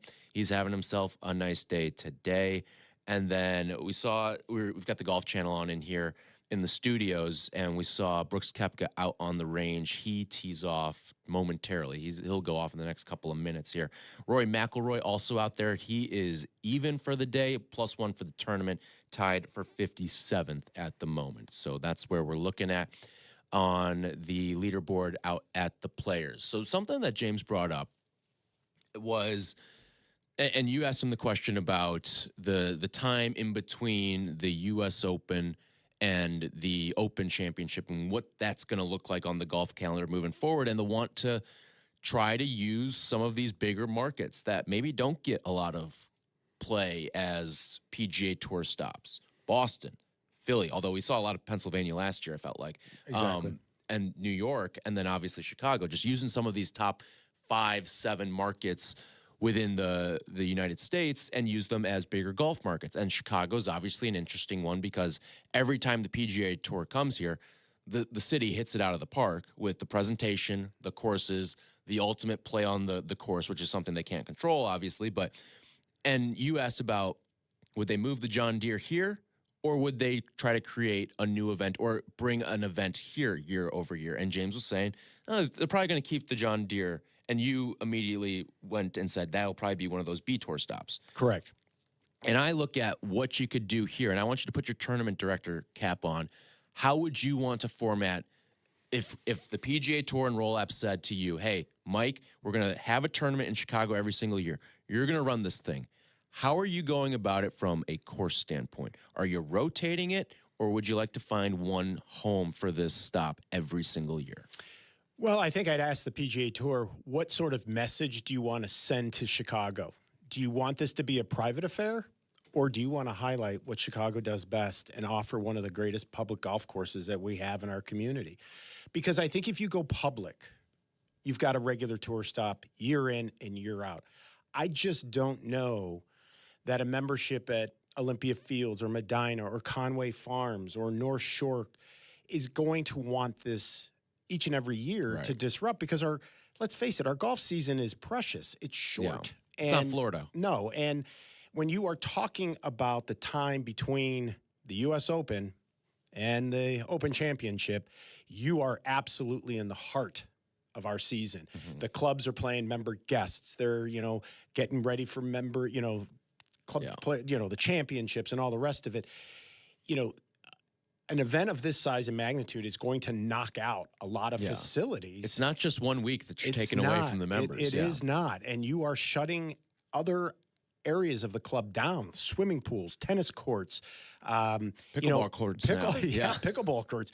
But, if you have a second golf course, i.e. Medina or Olympia Fields, the burden is lessened. However, now you're putting all the traffic over to one golf course. Oh, and you're taking away from the prize of the property too. And you are. And the members, especially what they're paying these days to get into private golf courses in the Chicagoland area, is not what it was before COVID. So they're expecting access to their golf course. So I think that's going to be a challenge. And as much, maybe this time where we rotate and you get a threesome of clubs, north, west, and south, that simply rotate it and take the burden once a year. But in my heart of hearts, and again, I'm a little bit, prejudiced, selfish, call it. Midwest Golf House is located in Lamont, and we are across the street from perhaps the premier 72-hole public facility, not only in Illinois, but maybe in the country, and that's Cog Hill. Dub's Dread would be the ultimate place. And if they need to make changes to the golf course, then let's make them. But Brian Rolap, please, pick Chicago. We will not let you down. And if you go to the first family, the Jemsick family, and try to make this thing happen, you will not be disappointed. And I would go to WeatherTech, and that would be your title sponsor because they're over in the south side in the Bolingbrook area. That might make a lot of sense to bring a WeatherTech PGA Tour event to Cog Hill Dubs Dread. That would be sort of my vision if we were to do it at the same place, the same time, because from a tournament director's perspective, that's utopia where you don't have to refigure out the solution every year differently for the same event. You're basically trying to improve on what you already have. The acreage that they own in the way of parking, they wouldn't have to get into any extravagant shuttle busing, and that burden. You have across the street us, the Chicago District Golf Association, 120,000 members going strong. So we become the immediate pool to sell tickets, hospitality, and also be your 3,000 volunteers. So plug and play, come to Cog Hill Dubs Dread, and we'll take care of the rest. Yeah, I'll be hitting you up for a parking spot at the Midwest I got one Golf right, House. yeah, right next to mine. Yeah, perfect. And we'll be the will call office. That's what we used to be. So, yeah, come on over. Awesome. Well, I like all the things you laid out there. I think it makes too much sense, frankly, for the tour, for the greater Chicagoland golf area, everything about it. I think it makes a ton of sense. And I think it makes a ton of sense for the tour to maximize the Philly, Chicago, New York, Boston area because you don't go there every single year. Don't. And it's never made a lot of sense why to me. As someone who you look at this and you want to grow the game, I mean, what is, I guess it's a little different in the NFL because all 32 markets get the same revenue share check from the league in terms of TV money, but the league is in a better spot when the Bears, the Giants, the Patriots are good teams, the Eagles. Like the league is just better when those teams are good. So no, I think it makes a lot of sense to capitalize on that. And I think Rollap's probably going to end up pulling the trigger on something like this. Well, and he should. I mean, we have been so golf starved. And if you are in Brian Rollap's situation and you're trying to prospect, where would be the best place to go you haven't been for quite a while? It's us. It's Chicago. It's the market. It's the courses. Hey, Peggy, you there? Until you leave here and try to go play your public golf elsewhere. You might find a good rate, but then you go on to the golf course and it's, this is nowhere like the condition that we're used to playing back home. And that's the difference. We are so spoiled here in Chicago when the lights are on and the weather's good, we have the best surfaces and the best public and private courses I'd like to maintain any major metropolitan city in the United States for sure. And I think we do have a market that is starved. We are starved. Corporately speaking, we are starved from just a general public and getting involved perspective and wanting to spectate and inhale the content. We have a set of junior golfers, Gen Zers right now, that haven't seen Tiger Woods on a regular basis. We used to get him every year at Cog Hill. And when Chicago had the Western Open at Butler and it switched over to Cog Hill, golf in Chicago was never at a better time. I mean, it was our event. And then eventually it just got taken away and it's been sad, but boy, I am so optimistic, so glad to hear it actually tumble out of Brian Rollap's mouth, Chicago, because that's the first time we've really heard anybody from the PGA Tour say it in years. Yeah. All right, when we come back, we will go around the CDGA, close things out. That's coming up next. This segment has been brought to you by Republic Bank. This is the CDGA Golf Show on ESPN 1100.3 HD2 and the ESPN Chicago app. spring training baseball. Join us for White Sox and Dodgers today at 3 on the home of the White Sox, ESPN Chicago. Break away to Kohler, just 2 hours north of Chicago, host of 6 majors and the Ryder Cup. Play 72 Hey, Peggy, you there?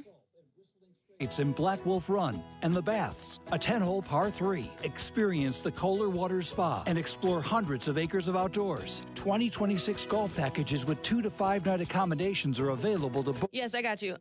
So wanted to let you know for the breaks and stuff, I can either text you guys when there's like one, you just like, hey, break within the next 1 minute, or I can just talk back during the segment and say break really quick, since they're like every 13 minutes-ish. Isn't it 13:30, 45, and 57? Yes. Perfect. I got it. Okay, sounds good. The only time we have a hard out is at the end of the show because Meller's here. Other than that, yeah, if you... What comes up after us? White Sox Weekly, yeah.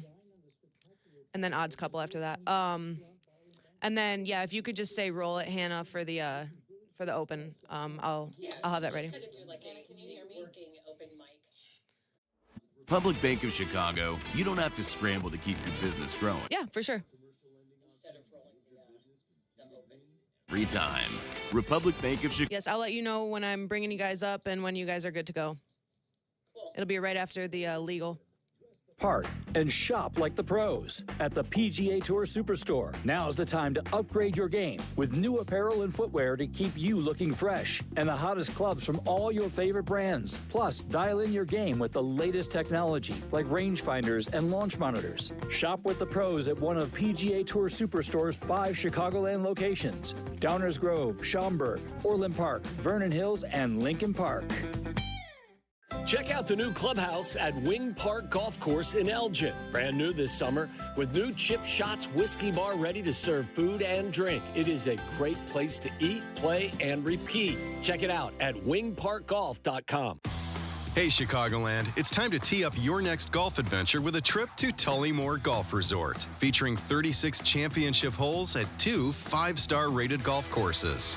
Spend more time on the course and less time in the car. Tullymore is just a quick 3.5-hour drive from the city. Enjoy an up-north golf experience without the drive at Tullymore Golf Resort. Experience a Michigan masterpiece. Start your trip with just a click at tullymoregolf.com. That's tullymoregolf.com.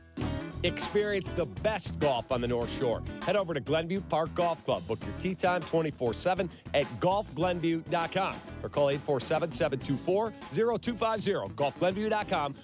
Peggy, you still got us, right? 250. Okay. Prizes, flyaways, even cash money. You want it? We've got it. Find a list of all contests and official rules by visiting ESPNChicagoContests.com. That's ESPNChicagoContests.com.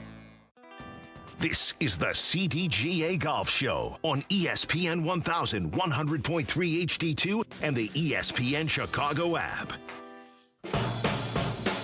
Thanks to Aiden O'Connor for producing today's show. This segment brought to you by PGA Tour Superstore. Before we go around the CDGA, real quick, do you have your pick for who's going to close things out at the Players? I do, but I'm going to let you pick first. Okay.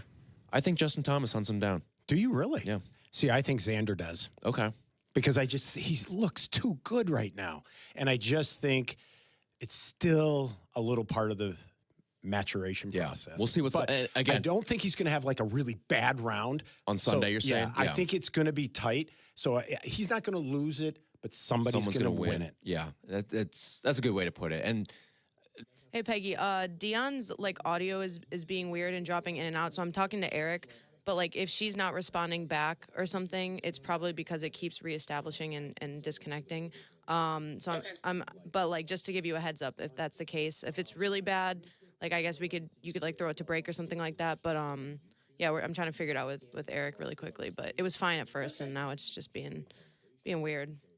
On YouTube, and you do any dollar amount counts. So if you do have it, you can scan that code, donate to the CDGA Foundation. Mike, what do we have going on around the CDGA? Well, there's not a whole lot other than obviously you mentioned earlier in the show that we can start reporting scores tomorrow. So if you do find yourself out playing, you can, in fact, start reporting the scores. But let's be honest, folks, it'll probably start after Wednesday this week. So the season is officially opening. And if you haven't signed up for CDGA membership, you should consider it. It's a lot more than just having an index. You're getting exclusive member perks, more than 40 partners, a free subscription to Chicago District Golfer magazine. You're getting my CDGA app and even access to member-only Tee Time Engine and great rates that help fund the CDGA Foundation. On top of it all, you know, you have an opportunity to play in 100 events during the year and go on trips like to Sand Valley, Pinehurst. We're going to Scotland this year. So membership means something different to everybody, but if you go to cdga.org and click on join, you'll find out how you can avail yourself to all kinds of offerings, discounts, savings, and just great opportunities. And I think, like you always say, it pays for itself, Mike. Yes, so come on, join the 120,000 strong, and let's have some fun this year in 2026. It gets started tomorrow. Yep. All right, that's going to do it for us. This segment brought to you by PGA Tour Superstore. Peggy and Dionne are coming up next. This is the CDGA Golf Show, presented by Glenview Park Golf Club, ESPN 1000, 100.3 HD2, and the ESPN Chicago app. Hey, Chicagoland, want to experience the best golf on the North Shore? Head over. All right, 40 seconds. Golf course conditions. No, sorry, not 40 seconds. Ignore that. Conveniently located and easy to get.